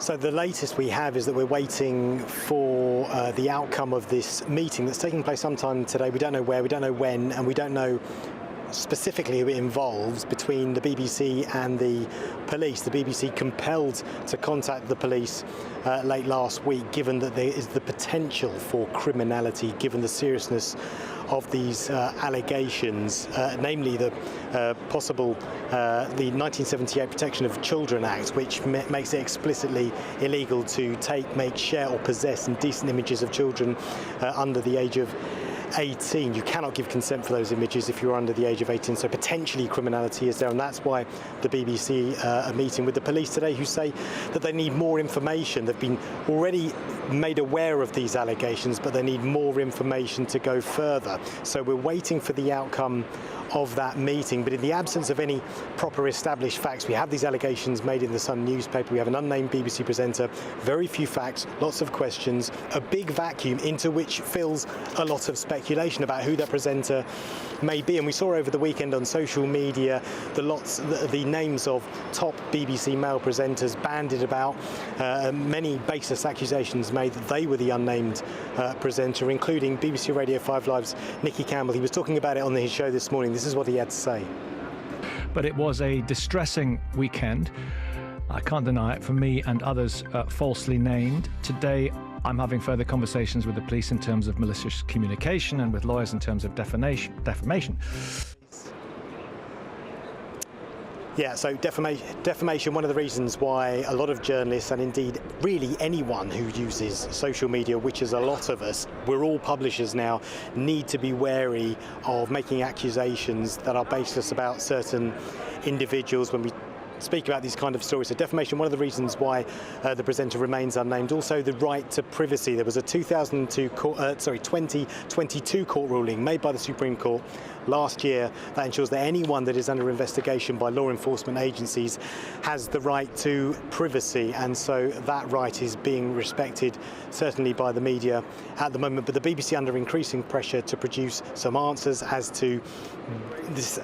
They first were made aware of this complaint on May the 19th, what questions were asked, why the presenter wasn't suspended, and indeed questions about the nature of the allegations and where we are with the BBC investigation and what the police intend to do next. Paul, thanks very much indeed. Of course, more as we get it from either the BBC or the Met. Do stay with us here on the live desk on GB News. We will be live very shortly outside Manchester Crown Court, where the jury in the murder trial of nurse Lucy Letby has just been sent out for deliberations. Stay with us.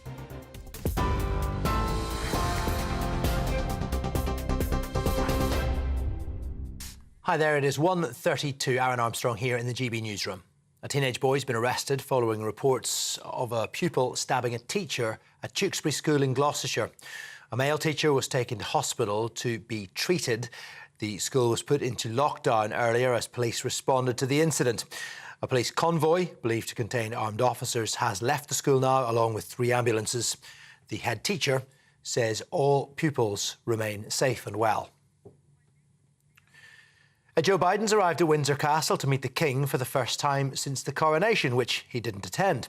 The US President will have tea with His Majesty when they're expected to discuss the climate crisis. It follows a meeting with Rishi Sunak at Downing Street earlier, where, despite recent tension over Ukraine, Biden said he couldn't be meeting a closer friend or a greater ally. Pressure's growing on the BBC over how it's dealt with allegations a prominent male presenter paid £35,000 to a teenager for explicit photos. The corporation announced yesterday it had suspended the unnamed star, almost 2 months after a complaint was first made. Well, the Sun reports the young person's family are unhappy with the BBC's response, claiming this: no one from the corporation rang them for a proper interview after the initial complaint in May. And tens of thousands of holidaymakers are facing disruption this summer after EasyJet cancelled around 1,700 flights. They're blaming air traffic control delays in Europe. Now, most of the cancelled flights are from Gatwick. The airline says 95% of affected passengers have been booked onto alternative flights, but that still leaves 9,000 passengers without an alternative. More on all of our stories on our website, gbnews.com.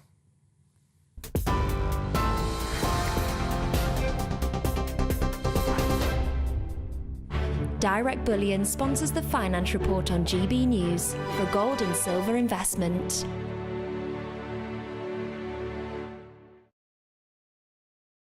A quick look at today's markets. The pound will buy you $1.2779, 1.1666 euros. The price of gold, £1,505.92 per ounce. And the FTSE 100 is at 7,289 points. Direct Bullion sponsors the Finance Report on GB News for physical investment.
Welcome back. You're with the Live Desk on GB News. The jury in the trial of Lucy Letby, the nurse accused of the murder of 7 babies and the attempted murder of 10 more, has retired to begin its deliberations. She denies all the charges. Let's get more with our Northwest reporter, Sophie Reaper, who's outside Manchester Crown Court. And, Sophie, you've been following the case, of course, for its heart-rending evidence presented to the court, a huge amount of it, too. So the jury have a big task ahead of them. They do indeed, Mark. This morning began with the judge in this case, Justice Goss, continuing his summing up, reminding the jury about the case of both the prosecution and the defence in this trial. He started that process last week, running through child A through to child P. But once this morning commenced, he finished off with those last few details around child Q, who's the final baby on this indictment. verdict. Once he'd completed with his summing up, he then began to advise the jury about how they should carry out their deliberations. He reminded them of the importance of taking every piece of evidence into account, and he also said about certain factors that should be taken into consideration. He said there were certain common features, things like that Lucy Letby was working at the time of every incident, that 8 of the babies experienced a life-threatening collapse but then recovered rather quickly. He also said 7 of the babies collapsed shortly after parents had left the room. However, he did also reinforce to the jury that anyone can make a mistake or fail. Now, once he then reinforced that to them, he sent the jury comprising of 8 women and 4 men out to commence their deliberations. Now, as you say there, this trial began back in October, which means the amount of evidence that we've heard has been absolutely vast.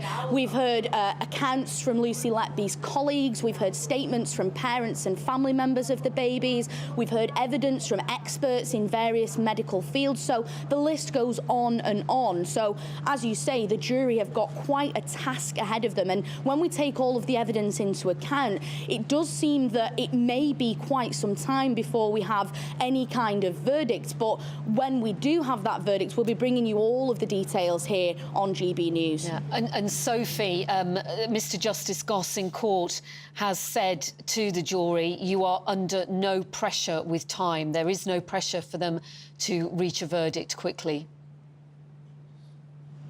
Of course, and with this kind of thing, there can't be any pressure. It's such serious charges that have been alleged against Lucy Letby that throughout this trial, Justice Goss has reinforced to the jury that the importance of how they take their time and make their deliberations appropriately whilst taking all of that evidence into account. Sophie Reaper outside Manchester Crown Court, thank you for that update. After weeks of last-minute cancellations to and from London Gatwick Airport, EasyJet has preemptively axed 1,700 further departures over the summer. You could well be affected. Well, Britain's biggest budget airline saying it's taken the drastic action to try to put its schedule back on track and reduce the number of flights cancelled when passengers are waiting at a gate. The airline blames severe air traffic control congestion across Europe for its problems. Most passengers have been notified and rebooked on other EasyJet flights, but around 9,000 may have to find seats on other airlines. Let's speak now to Andy Samu, who's been stranded in Budapest since last night. Last time we checked, there was still no sign of boarding, and it looks as if you're still waiting, Andy? I am, and we had a full flight, and everybody is still here waiting for the flight. The app says 4 o'clock, the gate says 2 o'clock. The plane is outside on the runway, but it's not by the gate. It's not refueled yet either by the looks of it, so we don't know. Nobody from EasyJet has spoken to us since last night. Nobody has spoken to us today from EasyJet. It's quite distressing, actually. So the only information we have had... Sorry to interrupt. I was just going to say, so it's not just the fact that you're not flying off, it's the fact you're not getting an update or information from the airline? No, nothing. Nothing at all. The only thing that we received from the airline was at 1 o'clock this morning saying that disruption to your flight is outside of our control and is considered to be an extraordinary circumstance. I'm not entirely sure what that means, but that's what they've told us. And in terms of what you can do, have you had any communication about what you can claim for food and drink or even perhaps an overnight stay? No, we were given a hotel, but many of the passengers were asked to sleep 2 to a room, which I've not seen before. It's quite unusual to see that. We've had further disruption this morning because some parents with their children have been given seats on different rows from their children. And we received a refreshment voucher, which is worth £2.55 in local currency. And I've tried 4 shops and none of them will take it. Right, so obviously that's thin pickings. And can you establish what's happened with the other airlines? Is it just EasyJet or the other airlines saying that the air traffic control problems are affecting them as well? It is just EasyJet. We've had Ryanair and Wizz Air flights flying in and out all day. As far as I know, British Airways are also flying out today. No sign of any news from Gatwick or EasyJet, though. It's the only one that's let us down. There was one this morning. There was a flight this morning that seems to have gone, but that's the only one that's gone in the last 24 hours. Andy, on the off chance that an EasyJet member of staff is watching GB News this lunchtime, what would be your message for them? Please don't swear. No, I mean, I think the other passengers are more frustrated than me. It's quite a pleasant place to be in Budapest, fortunately. But the request would be is that they come and talk to us and they let us know when we're going to be home and how we're going to be home. There are people here who've booked some minivans. There are people who have cars in Gatwick Airport. They've expired their parking. There are people with small children. It's not a nice place to be, especially when your flight isn't communicating with you. Andy, we do hope you get home very, very soon and this gets sorted out quickly. Thank you, though, for talking to us on GB News. And good luck spending your voucher. Not. Now, Cricket Australia batting off rumours, if you pardon the phrase, this week after one of their players allegedly failed to pay for a haircut in Leeds because, yes, it was cash only. But was this just a close shave? I'll put my teeth back in. Or a sign of what is to come if Britain moves into a cashless society? Let's cross to GB News Yorkshire and Humber reporter Anna Riley, who is at the alleged barber in Leeds and can give us the full story. Come on then, Anna, fill us in on all this. Good afternoon. Yes, I'm here at Doc Barnett's Barbers in Leeds City Centre.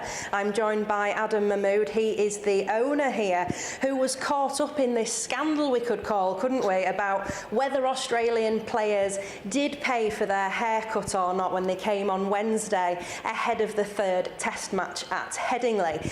Everything's been resolved now, but that was the crux of the issue, was like you said, because it was cash only here. The card machine has broken at the Barbers. They're currently still waiting for another one, so relying on people to pay for cash. And it was that wait in between getting paid instantly for the haircut and having to wait 72 hours before payment was actually made that caused some disgruntlement, didn't it? But you are a barber to the stars, aren't you? You've got many famous celebrities that you cut hair of. Yeah. But what does cash mean to you? Hi everybody, first I want to say hello to everyone. I am Mahmoud Mutawassili from Iran and Dusiran.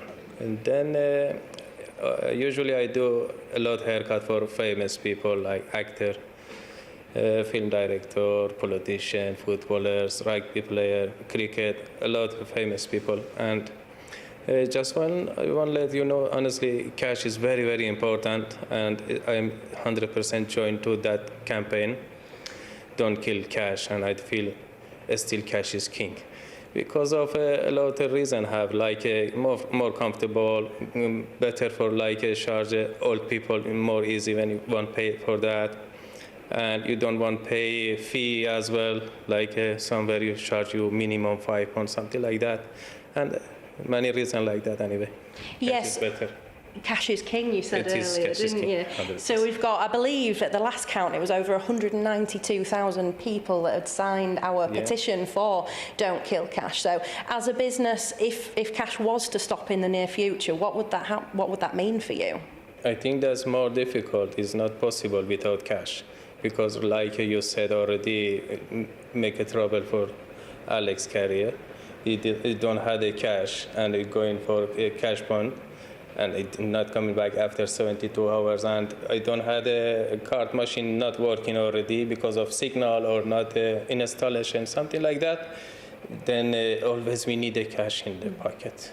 And just to clarify, that's something that Australia Cricket said. Yeah. It's not him. It's a case of mistaken identity. That's example I said. Yeah. So people need cash on the hip. Of course. Yeah. 100%. You'll be signing the petition soon then. Thank you so much. Yeah, 100% after you finish that, I do sign. That's it. Thank you so much, Adam. So that's someone else signing that Don't Kill Cash petition and just showing how important it is to businesses to keep cash. Thank you very much indeed for another close shave for the Australians, maybe. Thank you. Let's bring in Aidan, because have you just been to that barber? You sort of look a bit clean. I go every Friday. He is cash only, but I notice once a year the taxman comes in for a haircut. Really? He does indeed, yeah. And they know who he is. And does he pay cash? He does. I don't think he has much choice, to be honest with you, but they all know who he is. It's like the room goes a bit silent, and that's true. Right, OK. You've got a big list for us today. I have indeed, yeah. Well, where do you want to start? I mean, cricket, they've got a few days off now, haven't they, before They have, yeah. Well, at that's Old Trafford, yeah. So Pat Cummins yesterday, the Australia captain, was saying that rest will be pivotal for them because they're juggling their bowling options. But if you look at what happened over the haircut as well. Yeah, possibly, yeah. Only if he's got cash, yeah.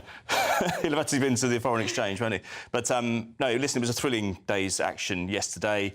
There was a time when I wasn't sure England were going to pull through. It was the tail enders who really came through in the end. All-rounders. It was, yeah. I mean, and also you have to remember as well, Australia, there's real pressure on England in this test because Australia only needed a draw to retain the Ashes. And then as soon as they're riled up going into the match at Headingley straight away, and because of what happened, the injustice that happened a week ago, and then Joe Root, the home favourite, is out second ball, and that punctured and deflated Headingley a little bit. But they managed to turn it around. Brilliant bowling performance by Mark Wood. I'm thrilled it's going through to a fourth test because this is the best series I've seen in quite a long time. I didn't want it to end. Of course, I know it doesn't end because he goes to dead rubbers. You say that. Is that because of this style of Bazball? Not necessarily. No, you didn't see quite as much Bazball. There was a little bit of reckless batting, but it was more about particularly in the second innings, it was about minimising the number of dropped catches. It was a great stat knocking around over the weekend that in the series so far, England had lost 444 runs to Australia just through drop catches. I think there were 15 in total, and that's just profligacy. That really is, and so that's something they minimised in the final innings. They got that right, and there was not much between them in the first two tests. Pip, if I'm honest with you, I think England could easily have gone to 2-0, but Australia are the best in the world. They were never going to walk over, and that's why it's intriguingly poised as the attention switches down the other end of the M62 towards Old Trafford. But as I say, a bit of a break now. And I think it's going to be... If England were to win that, it sets up a thrilling finale at the Oval at the end. But, of course, you don't want to count your chickens. Absolutely. And Wimbledon as well.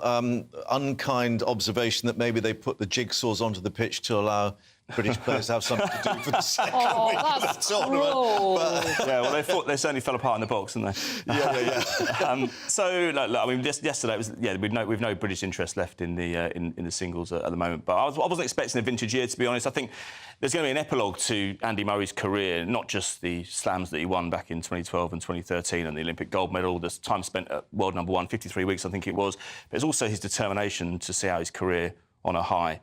And of course, that means no British interest in the second bit. But yesterday, I don't know if you saw the incident between Victoria Azarenka and Lena Svitlenko. It was just awful. I felt she was booed, Azarenka, because even though it was Svitolina who refused to shake hands on account of her being a Belarusian very sort of un-Wimbledon. Well, it was, but they caused... have things changed in terms of the audience? No, I don't think so. I mean, there was suggestion that the audience was drunk. It doesn't... I mean, that's not a surprise. Not an excuse. It was late in the evening. We have Sunday play for the first time in quite a while. It used to be a rest day, didn't it? But the All England club made their bed like this time last year. There was no pressure on them last May, June, because the Ukraine conflict had started in February. Yes, that's It was true. the only Grand Slam that decided to ban Belarusian and Russian athletes, as if Vladimir Putin loses any sleep over individuals competing in tennis tournaments.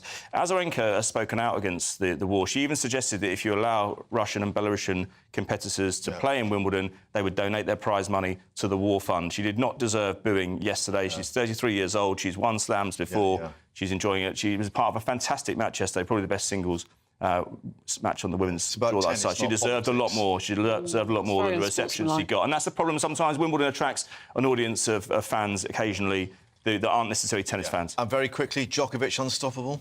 Not necessarily, no. I mean, there's a big match going on today between Carlos Alcaraz and Matteo Berrettini, a former finalist himself. I still think we'll see those two in the final. Whether Alcaraz has got the chops quite this year, if you just read him. He's a US Open champion. Psychology as well as... Psychology. So you look at last month, the US Open, he admitted he was almost fearful of Djokovic in the semi-final. And if he can't overcome that, then I think Djokovic is in for his eighth Wimbledon title. Now, I know it's off your radar, but we've got to mention Formula as one as well for McLaren and Lando Norris, who just came from nowhere for the British Grand Prix, and the crowd were on their feet. Yeah, they were, but do you not think it's become a bit processional? Verstappen was eventually the one who prevailed. Yeah, but that was the whole point. No one worried about Verstappen. It was what Lewis Hamilton and Lando Norris were doing. Yeah, I know. Well, look, it was great to see Hamilton back on the podium, but 2 years ago when he had that epic battle with Verstappen, it was meant to usher in a new era for F1, a new set of supporters coming in to enjoy the sport. It's been so flat since then. I think that was Verstappen's sixth successive Grand Prix win yesterday.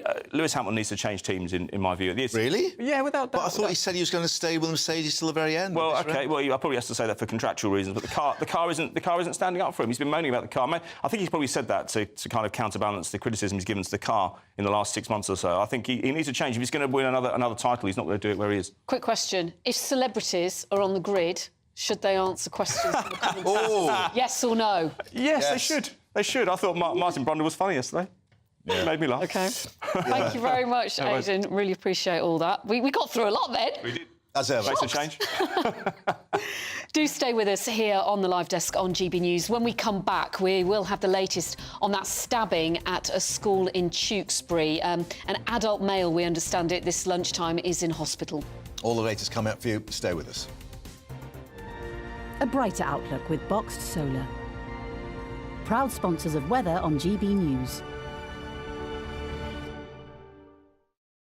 Alex Deakin here with your latest weather update from the Met Office for GB News. A wet one for many today. That rain pretty heavy in places as well. Some brighter skies across the southeast, but elsewhere a lot of cloud, an area of low pressure anchored to the west, and weather fronts pushing in across the country, already bringing outbreaks of rain across much of Wales and Northern Ireland, and that will continue to spread northwards into Scotland. Some heavy downpours likely, especially later in Northern Ireland. That could cause some disruption. A few showers over the Midlands into northeastern England, but much of East Anglia and the southeast will stay dry. Not too many showers this afternoon over South Wales and southwest England. If it brightens up, we could see temperatures into the mid-20s maybe across the southeast, but mostly we're looking at 20 or 21 at best. And feeling cooler with the rain. As I said, some very heavy rain for a time across Northern Ireland and potentially southwest Scotland. And then we see some further pulses of rain coming into the Midlands, eastern and southern England through the night. So all in all, a pretty wet night. Temperatures likely to hold up in the teens. Quite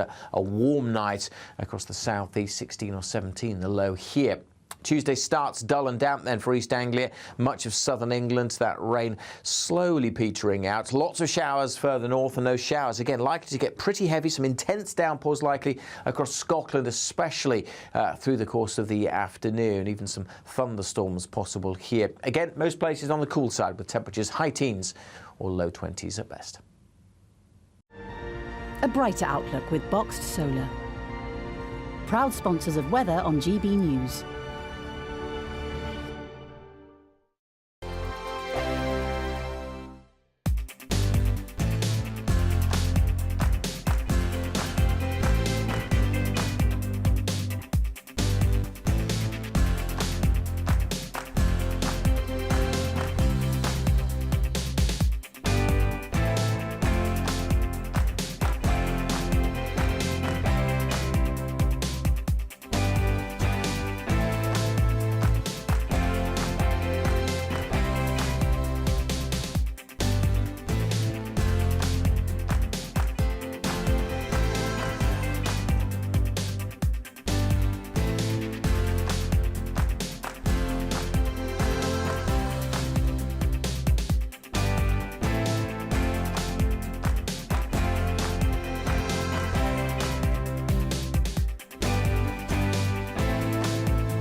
Parents gather outside the school in Tewkesbury where a teacher's been stabbed. Police say they responded to reports of an attack by a pupil. No longer in lockdown, but the parents still wait outside. We're live at the scene.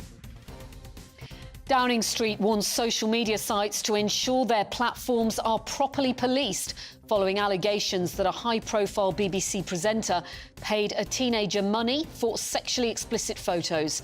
Downing Street also expresses full confidence in the BBC Director-General. Tread carefully, Sunak warns Biden over cluster munitions, but now it's time for tea for the President and the King. We're live at Windsor Castle.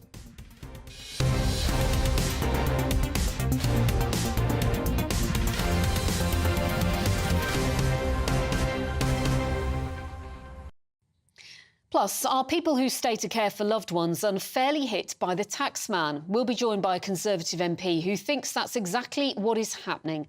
Before that, your latest headlines. Here's Aaron.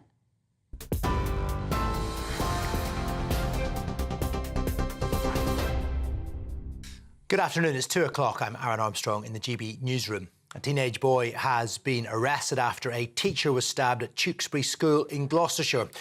A male teacher was taken to hospital earlier to be treated for suspected stab wounds. The school was put into lockdown as police responded to the incident earlier. A police convoy believed to contain armed officers has now left the school along with 3 ambulances, and the school's head teacher says all pupils remain safe and well. Joe Biden's at Windsor Castle to discuss climate issues with the King. It's their first meeting since the coronation. Now, although this isn't a state visit, the US President was given a ceremonial welcome from the Welsh Guards. It follows a meeting with Rishi Sunak in Downing Street earlier, where despite recent tension over Ukraine, both leaders paid tribute to the special relationship. It's great to have you here, back in Downing Street. I think you've been here a few times before, I know, but your first time as President, so we're very privileged and fortunate to have you here. Thanks for coming.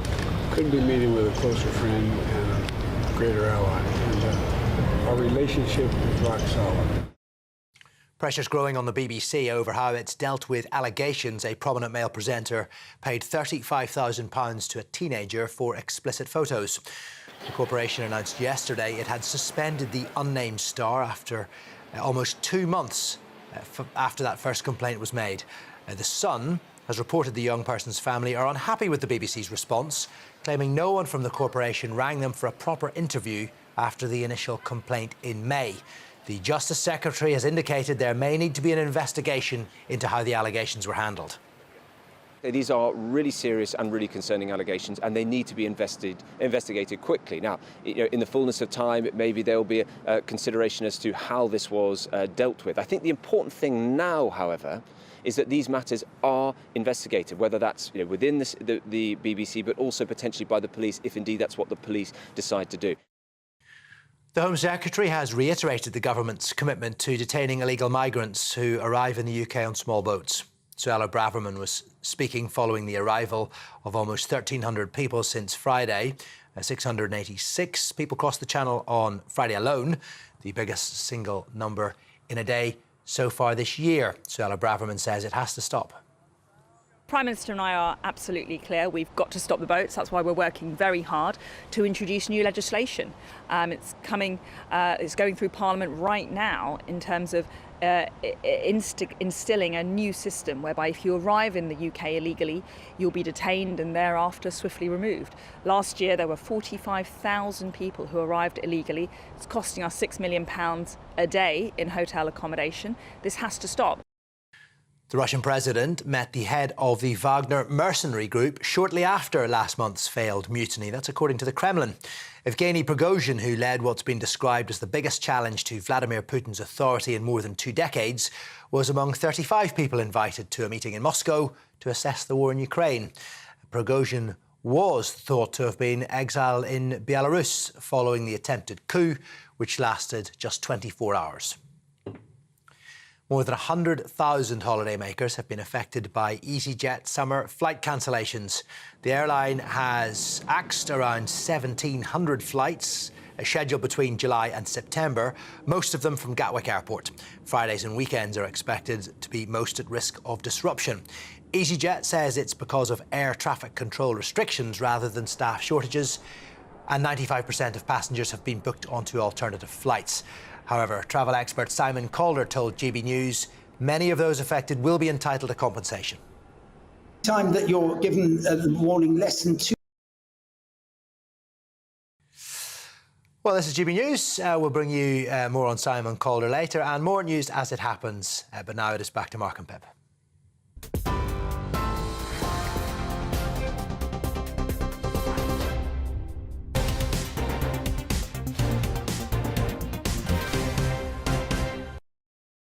Yes, apologise. Simon Calder delayed again, waiting at the gate patiently for us. But we'll update you on that later.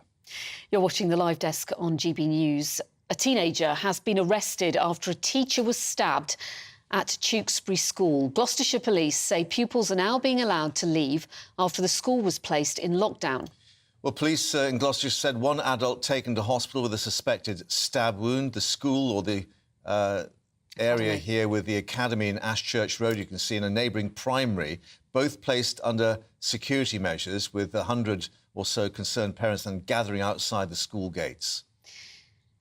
Let's get the latest now with our Midlands correspondent Jack Carson, who is joining or has joined the families outside the school gates. Jack, have any students emerged yet?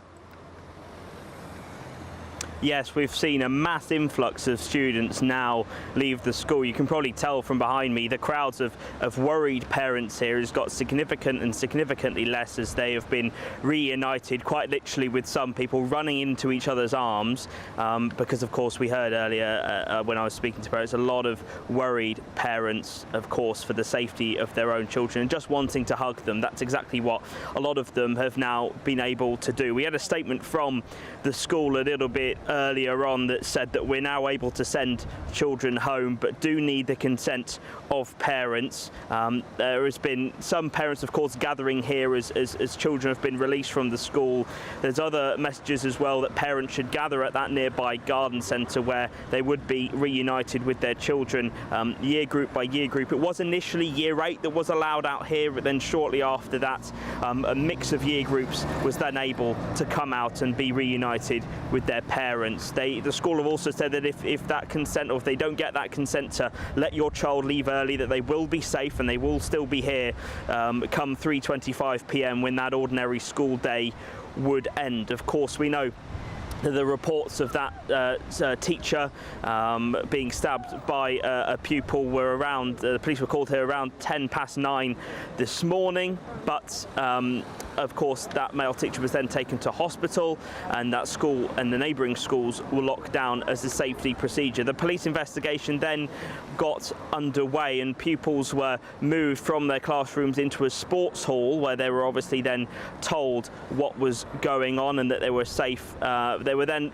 able to return to their classrooms, collect their belongings and now leave the school, as you're probably able to see from some of the pictures behind me. Now, the Prime Minister's thoughts, the spokesperson for the Prime Minister has said that he's expressed sympathies with the individual who's been injured and with the staff of the pupils of the school who are obviously extremely concerned, and the school throughout this have been saying that they've been following the latest police guidance. So a lot of happier parents here as they're able to be reunited with their children after this dreadful incident.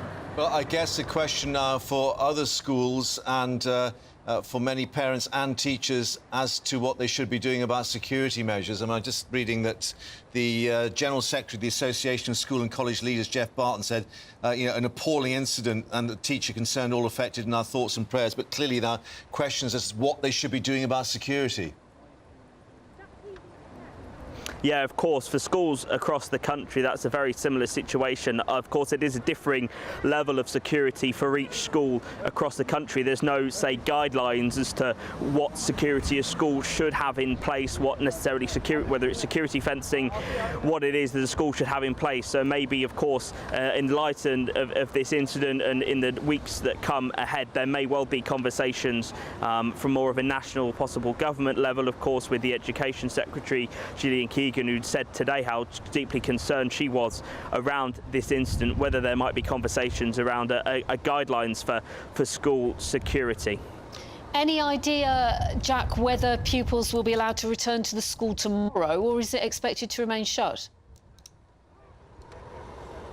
We've had no update on that as so far. We are possibly expecting more information from the police this afternoon as well. Of course, this school is very much an active investigation. Of course, the police have been investigating the scene where this incident occurred. We're not quite too sure. We've not had official confirmation whereabouts in the school this incident took place, but of course that was one of the reasons why the children weren't allowed to leave earlier, because obviously the police were trying to gather as much evidence of course, and let that investigation undergo without, of course, letting people enter what is now, of course, an active investigation. So there's been no word yet as to far as whether this school will and whether these pupils will be able to return tomorrow. That, of course, will be up to the police, whether they're happy with their investigations and whether they feel that that school can reopen. And the school, as they have been doing so far all today, it's been actively cooperating with the police, and parents here, I'm sure, will get a message at some point later this afternoon.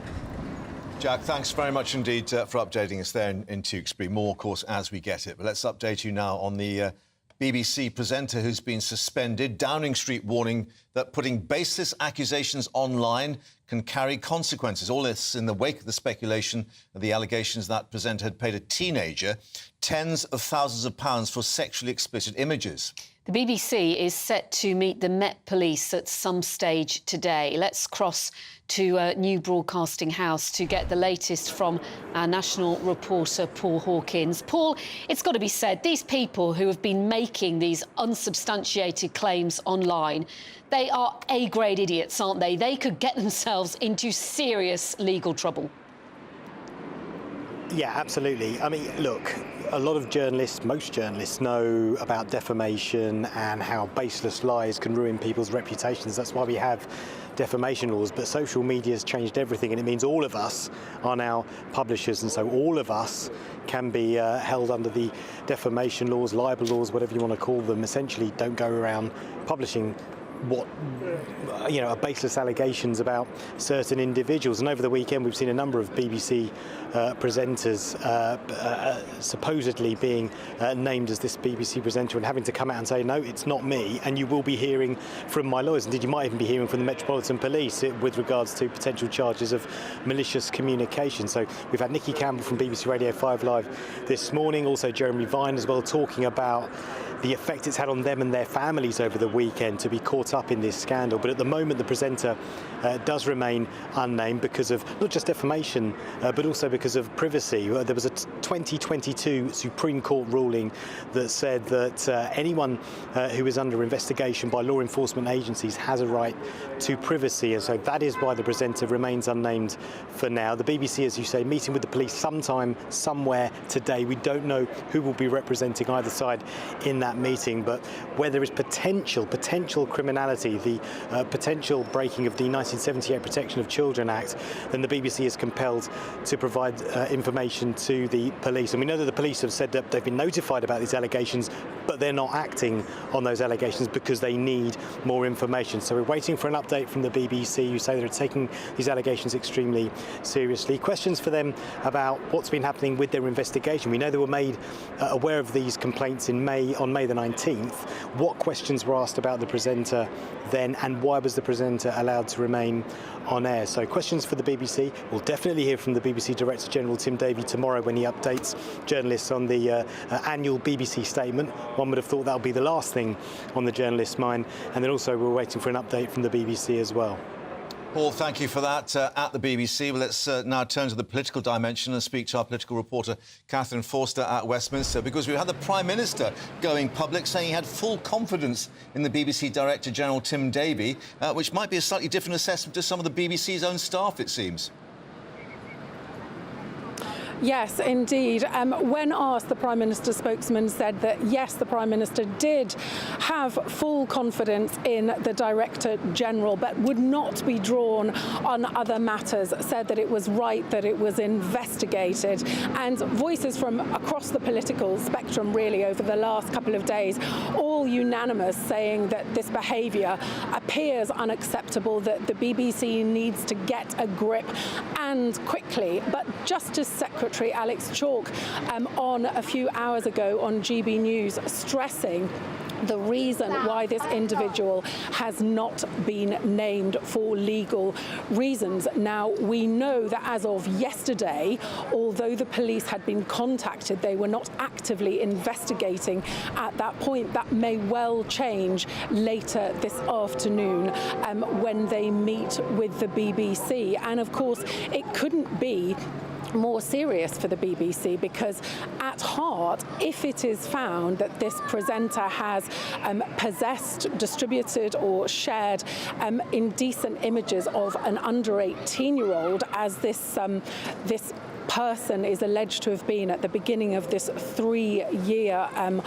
exchange of pictures, etc., there's a potential jail sentence at the end of this. So very, very serious and a huge problem for Tim Davie. And of course, it's only a couple of months since the BBC chairman, Richard Sharp, had to resign because of what emerged over the way he'd been appointed and his relations with the former Prime Minister Boris Johnson. So big trouble for the BBC and a real crisis and pressure from here to get this resolved. And Lucy Fraser, the Culture Secretary, has asked to be kept up to date by the BBC at every stage. Thank you very much indeed, Catherine. Of course, we'll see what emerges with the BBC speaking, we understand, to the Met a little later. Thank you very much indeed. US actor Kevin Spacey is continuing his trial at Southwark Crown Court, where the jury has heard the 63-year-old actor came out as gay to disguise his past sexual misconduct. Well, he's charged with sex offences including indecent assault, sexual assault, causing a person to engage in sexual activity without consent. The offences alleged to have been carried out against 4 men in the UK between 2001 and 2013. He denies all the charges. Well, let's get more with our reporter Lisa Hartle outside Southwark Crown Court. And Lisa, I think the latest evidence, again, pretty graphic and indications of what they called, I think, a predatory nature in terms of the accusations in court. Well, the actor, best known for films such as American Beauty, faces 12 charges relating to 4 men. The charges allegedly took place between 2001 and 2013. Much of the alleged offending took place at a time when Mr Spacey was the creative director of the Old Vic Theatre in London. Well, today, Mr Spacey's 4th and final accuser is giving evidence. The court was shown footage of the alleged victim's police interview. The aspiring actor told a police officer Mr Spacey had invited him to his home where they ate pizza and smoked cannabis. He said later Mr Spacey opened his arms to him and said, "Come here," and nuzzled his head. The complainant said he was just rubbing his head in my crotch. I thought, this is incredibly weird. He said he fell asleep on the sofa, something he said was unusual for him to do, and woke to find Kevin Spacey giving him oral sex. The accuser said that he then told him no and pushed him away. The alleged victim then became emotional, telling police he didn't know how long the alleged sex offence went on for, or if something happened when he was asleep. He said Spacey was then incredibly dismissive and asked him to leave, and telling him that he shouldn't talk to anyone about what happened.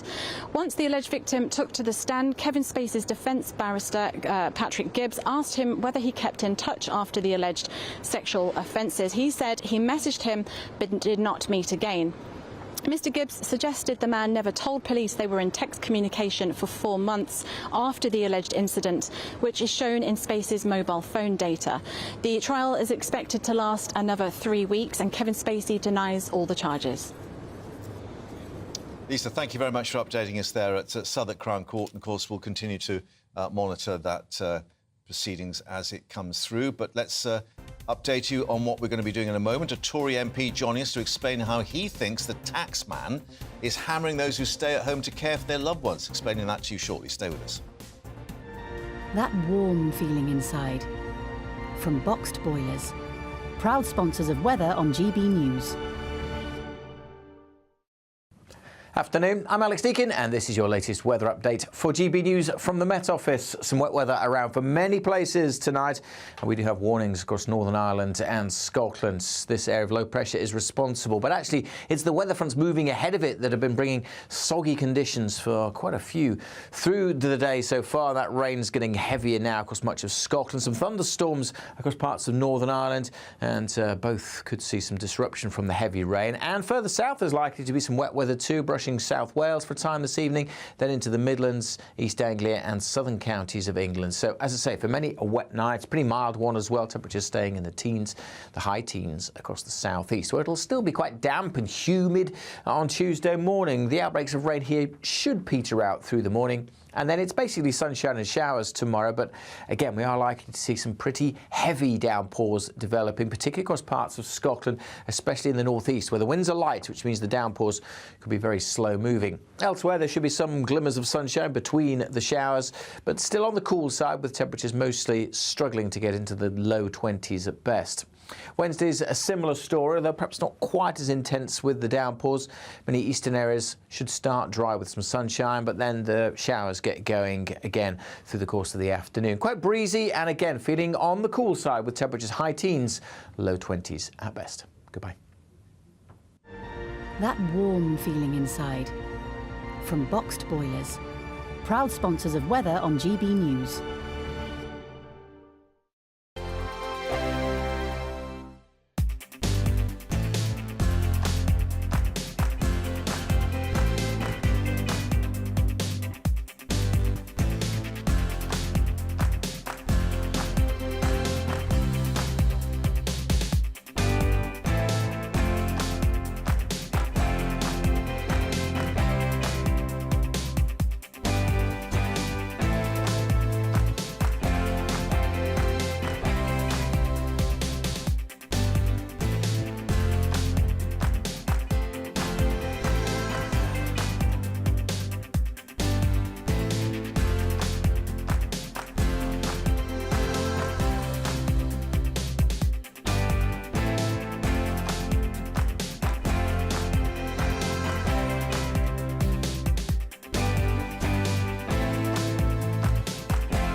Welcome back to the live desk. Let's just cheer you up if you work or travel in central London, because London Underground now is saying their drivers will be striking on the July 26th and 28th in their continuing dispute over pensions and working conditions. That's just been announced by ASLEF. So that's the 26th, 28th strike on London Underground. Deep joy. Now, taxing times too, with a new report warning families are being unfairly penalised by the British tax system, especially where one person stays at home or works part-time because of care responsibilities. The Centre for Policy Studies suggests how to end tax bias towards families, including by reforming the marriage allowance and raising the threshold for inheritance tax. Well, former Conservative Cabinet Minister Ranil Jayawardena, who co-authored the report, believes families should be free to keep more of their money and spend it however they want. He joins us now. You've got quite a few gripes, haven't you, with the current tax system? Just tell us what your biggest gripe is. Yeah, sure. I mean, so this actually dates back to 1985. Lawson, the great Chancellor, the great tax cutter... Lord Lawson. Indeed. Oh, well, yeah, there we are. He set out that, we needed to have transferable allowances.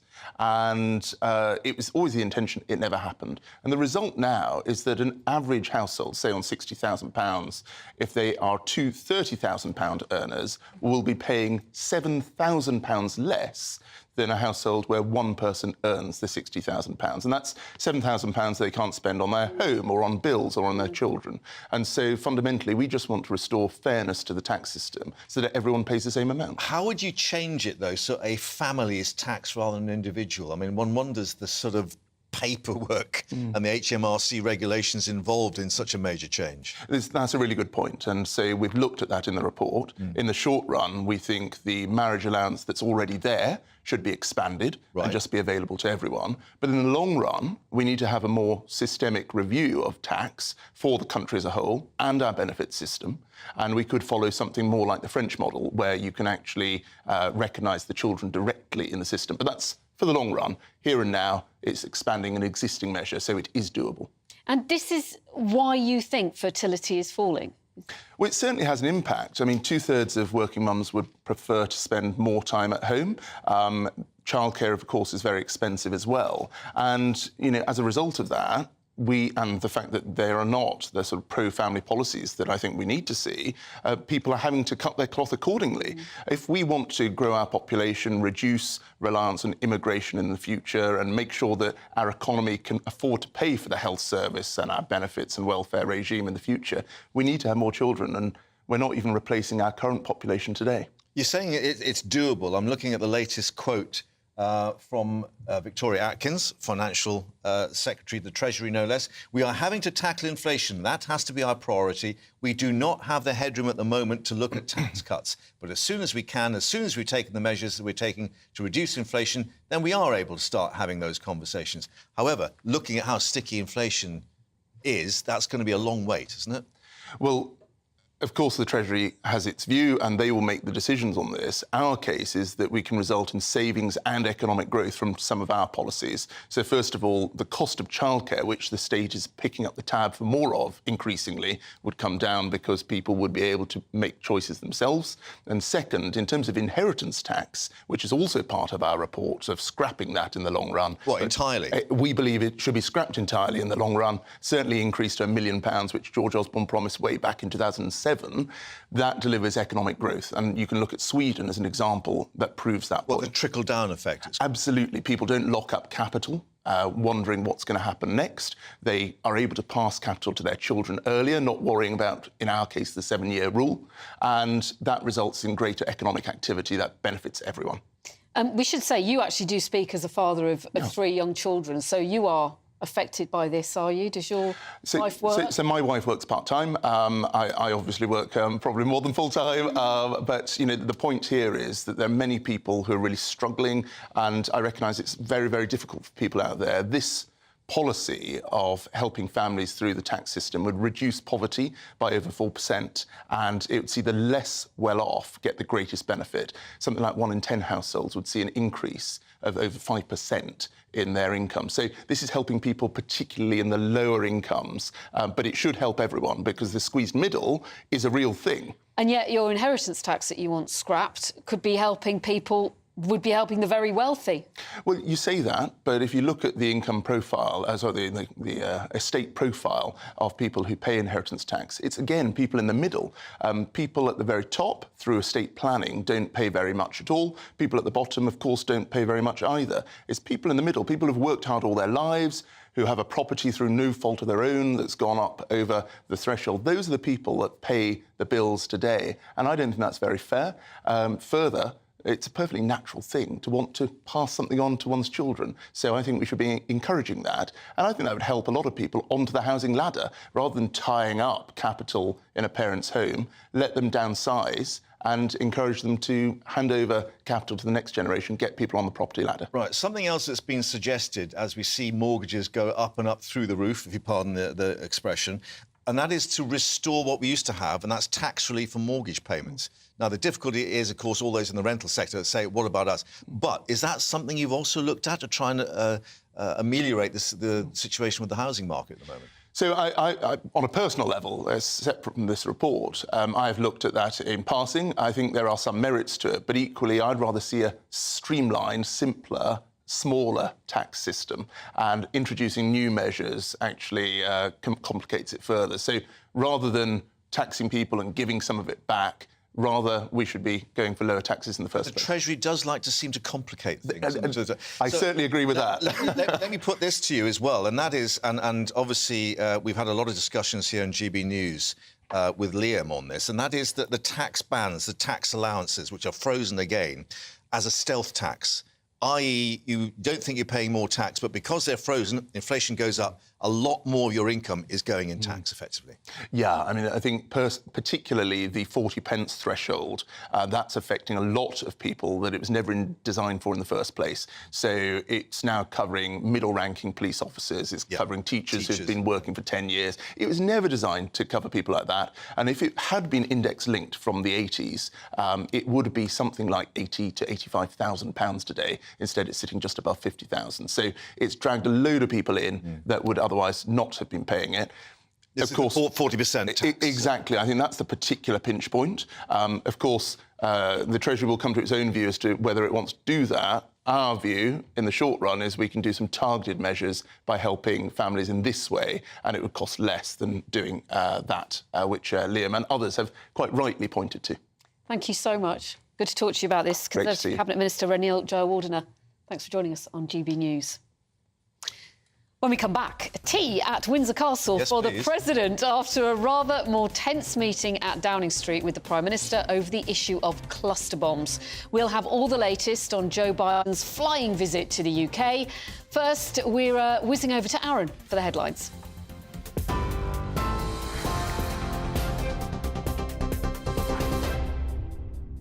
Hi there, it is 2:32. I'm Aaron Armstrong in the GB newsroom.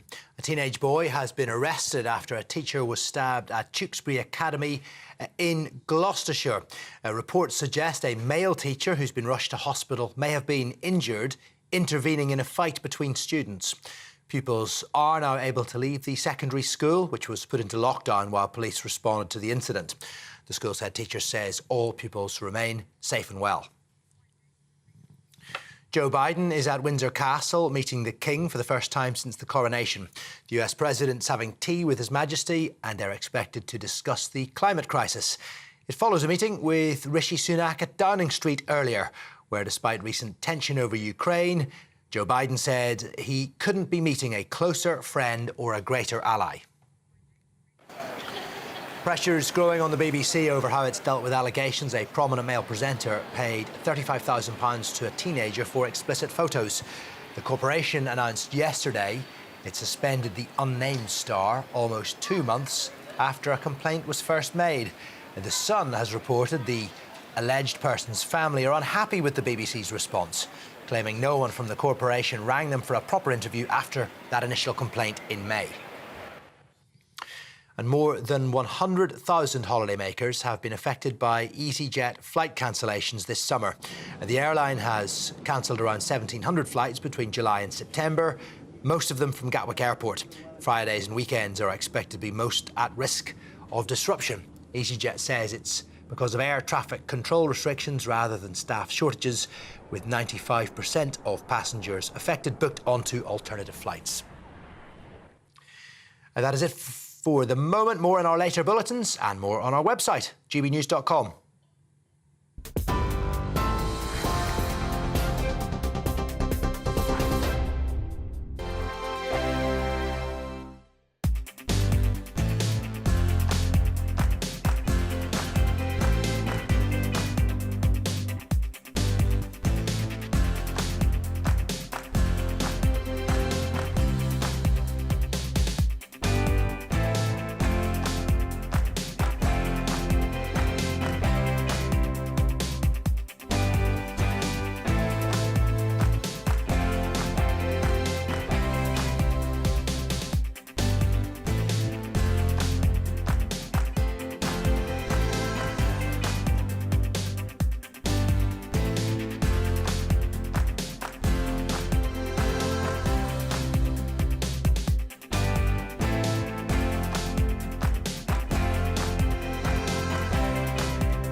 And welcome back to the live desk. Now, US President Joe Biden's been enjoying himself at Windsor Castle with a cup of tea on the second leg of his UK visit, meeting King Charles for what was expected to be a discussion on climate change, and then heading, of course, to the Lithuanian capital for the NATO summit. We can join GB News royal correspondent Cameron Walker, who is in Windsor. Cameron, quite a flying visit there from President Biden. What do we know about what these discussions entailed with King Charles? Because there were other people in the room, weren't there, for these climate change talks? Yeah, there certainly was, Pip, including the US Special Presidential Envoy for Climate, John Kerry, who literally about 5 minutes ago got out of his convoy here on the long walk, went to speak to the police horses that you can see, and the police on top of the horses that you can see in the background of my shot, and he looks like he's currently doing an interview with a US network as well, because of course one of the main reasons perhaps that King Charles wants to emphasise with the trip for President Joe Biden here in Windsor Castle, as well as of course the diplomatic soft power when it comes to a visit such as this, the formal welcome with the British pomp and pageantry, the Welsh Guards giving him a guard of honour, playing the national anthem, is that there's a special climate forum going on inside Windsor Castle today involving financial and philanthropic leaders from the US and the United Kingdom, and the King and the President spent a good amount of time with those people who were attending this particular forum to hear their conclusions. There was a particular emphasis, we're told, on helping developing nations tackle the climate challenges that they are currently facing. But of course, there was that diplomatic ceremonial welcome on the quadrangle as well. It was a very fleeting visit for the President of the United States. However, he did spend more time with the King than he did with the Prime Minister in Downing Street. But about 10 minutes ago, I reckon, Marine One was spotted flying over our position here on the long walk of Windsor Castle. So he's en route back to Air Force One in London, which will take him to Lithuania for that NATO summit. Now, the two had met previously, of course, at the G7 Leaders Summit in 2021 and then the COP26 in Glasgow. But, of course, Charles then wasn't king as such and therefore had some more freedom politically to say what he wanted to do on environmental and climate matters. It's a different sort of landscape now, if you like. And does President Biden realise that? Yeah, I think it certainly is. If you remember back to COP26 in Glasgow in 2021, the King, then Prince of Wales, said that we need to be on a war-like footing when it came to tackling climate challenges. Clearly now, of course, he is king and he has to be very careful with what he says. I very much doubt we would see him use quite so strong words publicly when it comes to talking about climate change now that he is sovereign.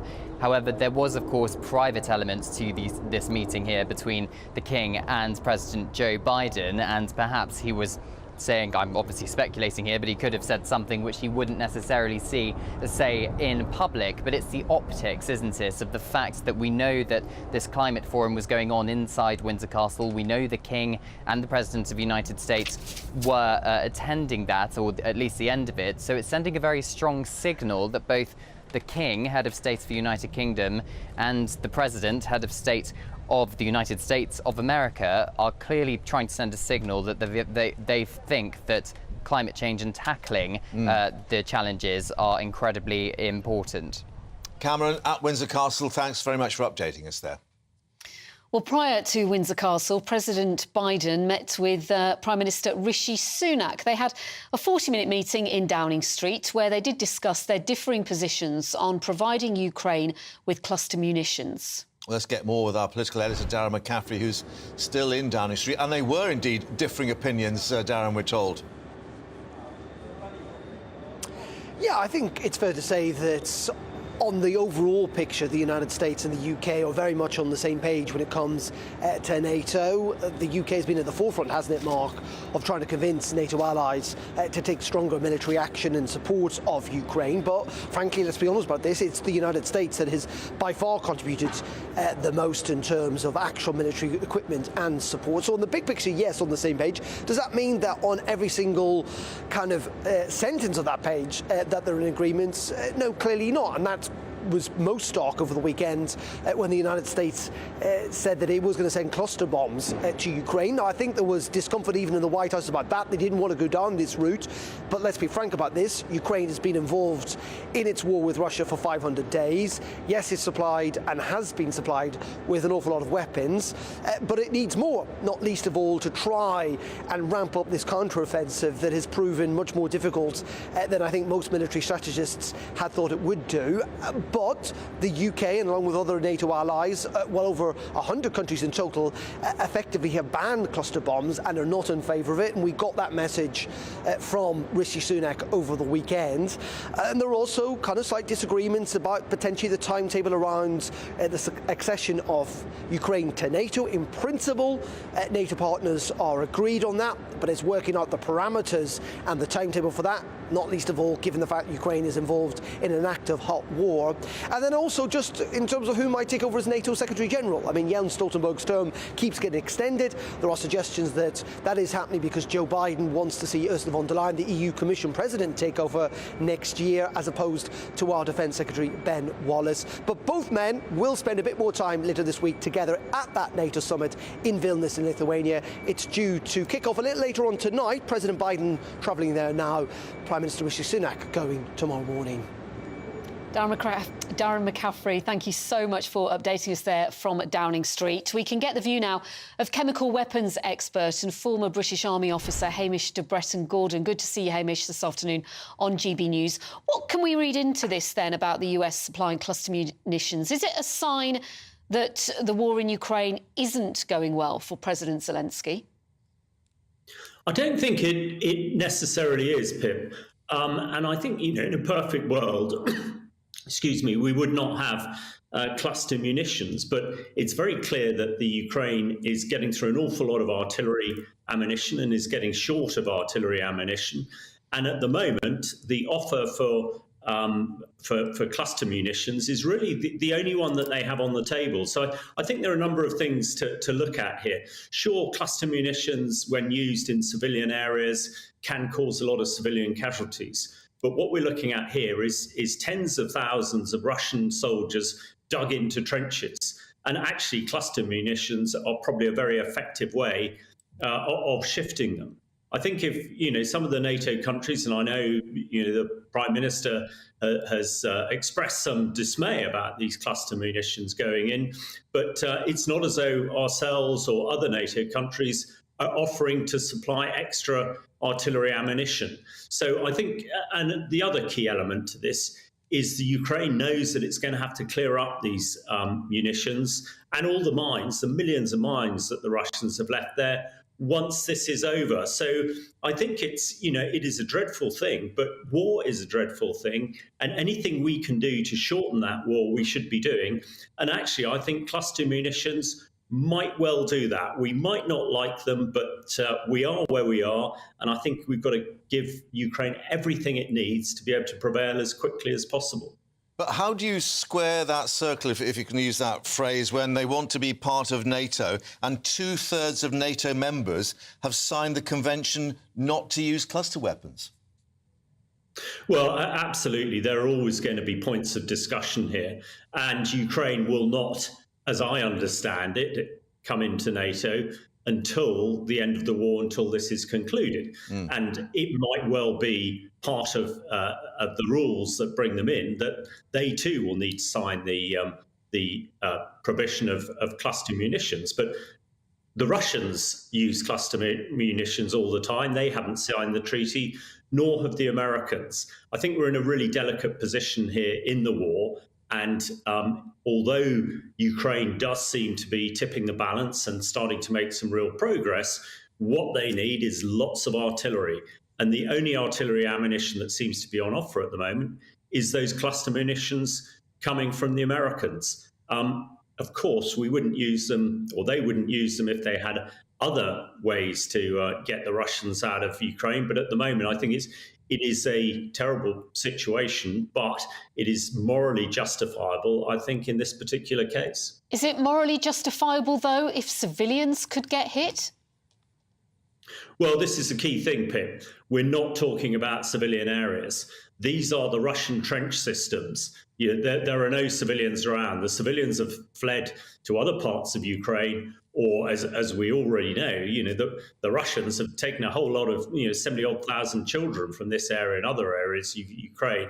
So there are not thought to be many civilians there. If it was a civilian area, absolutely, I would be shouting the loudest not to be able to use them, because I saw it at close hand in Syria, where the Russians use cluster munitions, and kids, you have seen lots of pictures of children losing limbs because they pick them up. They're sort of like tennis balls or cricket ball size.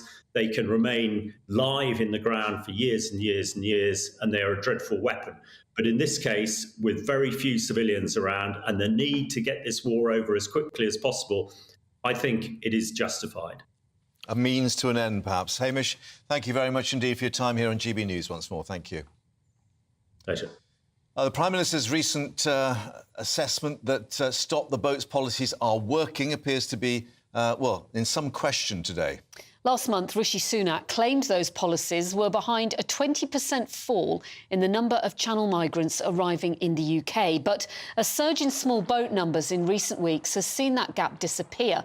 And the 13,000 who've crossed is now the same as it was at this point last year. Our Home and Security editor Mark White has this exclusive report. Crossings are now down 20% compared to last year. This is proof that our deterrent strategy can work. It was a bold claim. Just a month ago, the Prime Minister down in Dover insisting his Stop the Boats plan was working. But since then, a surge in small boat arrivals has exposed that claim to be at best premature. The latest arrivals at Dover Harbour come amid an improvement in weather conditions, which has seen more than 1,500 people brought here in just 4 days. In fact, the number of arrivals for the year so far has reached the 13,000 mark.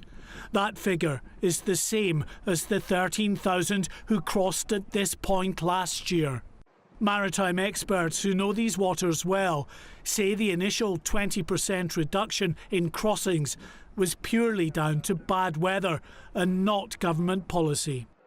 Despite the clearly increasing numbers of Channel migrants, the Home Secretary has reiterated her determination to stop the boats. Well, Prime Minister and I are absolutely clear. We've got to stop the boats. That's why we're working very hard to introduce new legislation. Last year, there were 45,000 people who arrived illegally. It's costing us £6 million a day in hotel accommodation. This has to stop. The surge in small boat arrivals is just the latest setback to the government's plans to tackle the Channel migrant crisis. The Court of Appeal ruled the deal to send some of those arriving to Rwanda is unlawful. And in Parliament, the Lords are continuing to block the progress of the government's illegal migration bill. Weather conditions in the Channel are set to get choppy in the days ahead. But we're heading for the peak months, where flat camp conditions will pave the way for thousands more to cross. And if those figures continue to increase beyond last year's totals, Rishi Sunak will face the prospect of failing to meet one of his government's key priorities. Mark White, GB News. Mark is in the studio for us now. So what you said there, or what we were saying earlier, is his plan could be in tatters. I mean, how is he going to explain this? He can't blame the weather again, can he? Well, I mean, I was down in Dover last month when Rishi Sunak held this news conference and effectively proclaimed the policies that the government was introducing as being successful in helping to reduce the numbers crossing. And in the assembled press pack, there were more than a few eyebrows raised, because we've gone through a period, actually quite unusually, of northeasterly winds that have blown down into the Channel on a very regular basis. Now, they have the effect of churning up the waves because they go against the prevailing tides, but they also push back onto the beaches of northern France and make it much more difficult for the boats to cast off from those beaches. And the government's been very much helped by Mother Nature in that sense. But things are changing. They always do. We're going now into the height of summer when you get long periods of flat calm conditions in the Channel where there's not much of any breeze that's blowing. And the numbers are there. There's still thousands of people on the other side of the English Channel waiting to come across. And more alarmingly, for those that are concerned about the small boat crisis, there's been a threefold increase in the numbers who are crossing from North Africa across the Mediterranean into southern Europe. And inevitably, because it happens year in, year out, many of those arriving in southern Europe head up to the more affluent countries in northern Europe. And that will mean a journey for many to the northwest coasts of France to try and get across the English Channel. No, it's interesting. We've got Ken Clarke, who's gone public, on the Liberal wing of the party. He would acknowledge, saying that this has got to continue, this policy, and the Rwanda policy has got to be seen through. He said doing nothing about illegal immigration is not an option. No one has advanced an alternative, he said.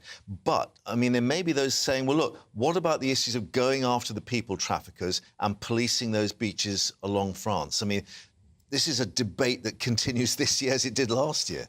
I think you make a very good point. And to be fair to the government to an extent, they have given more resources to the National Crime Agency with a view to boosting the operations that they do jointly with police forces, not just in Europe, but in the likes of Turkey and elsewhere, because we know that many of these boats are being manufactured to order in these kind of pipeline, as you said, said, in these back shop sort of factories, if you like, that are making these boats that are pretty flimsy in nature, and then they get transported, normally we're told via Germany, and then they make their way across to northwest France. And actually getting a handle on who's supplying the boats is certainly key, I think. We notice when we get word of a big bust that the National Crime Agency and others have carried out and arrested a number of people smugglers, that has an effect that can last 2 or 3 or 4 weeks until they get a new pipeline going. Mark, we are going to have to leave it there, which is a shame because there's plenty more to talk about on this, which we will, of course, do again here on GB News. Thank you for your company this afternoon. Mark and I will be back tomorrow for the live desk. Patrick Christis is next for you. The temperature's rising. Boxed Solar, proud sponsors of weather on GB News. Afternoon, I'm Alex Deakin and this is your latest weather update for GB News from the Met Office. Some wet weather around for many places tonight, and we do have warnings across Northern Ireland and Scotland. This area of low pressure is responsible, but actually it's the weather fronts moving ahead of it that have been bringing soggy conditions for quite a few through the day so far. That rain's getting heavier now across much of Scotland. Some thunderstorms across parts of Northern Ireland, and both could see some disruption from the heavy rain. And further south there's likely to be some wet weather too, brushing South Wales for a time this evening, then into the Midlands, East Anglia and southern counties of England. So, as I say, for many a wet night, pretty mild one as well, temperatures staying in the teens, the high teens across the southeast, where it'll still be quite damp and humid on Tuesday morning. The outbreaks of rain here should peter out through the morning. And then it's basically sunshine and showers tomorrow, but again, we are likely to see some pretty heavy downpours developing, particularly across parts of Scotland, especially in the northeast, where the winds are light, which means the downpours could be very slow moving. Elsewhere, there should be some glimmers of sunshine between the showers, but still on the cool side, with temperatures mostly struggling to get into the low 20s at best. Wednesday's a similar story, though perhaps not quite as intense with the downpours. Many eastern areas should start dry with some sunshine, but then the showers get going again through the course of the afternoon. Quite breezy and again feeling on the cool side with temperatures high teens, low 20s at best. Goodbye. The temperature's rising. Boxed Solar, proud sponsors of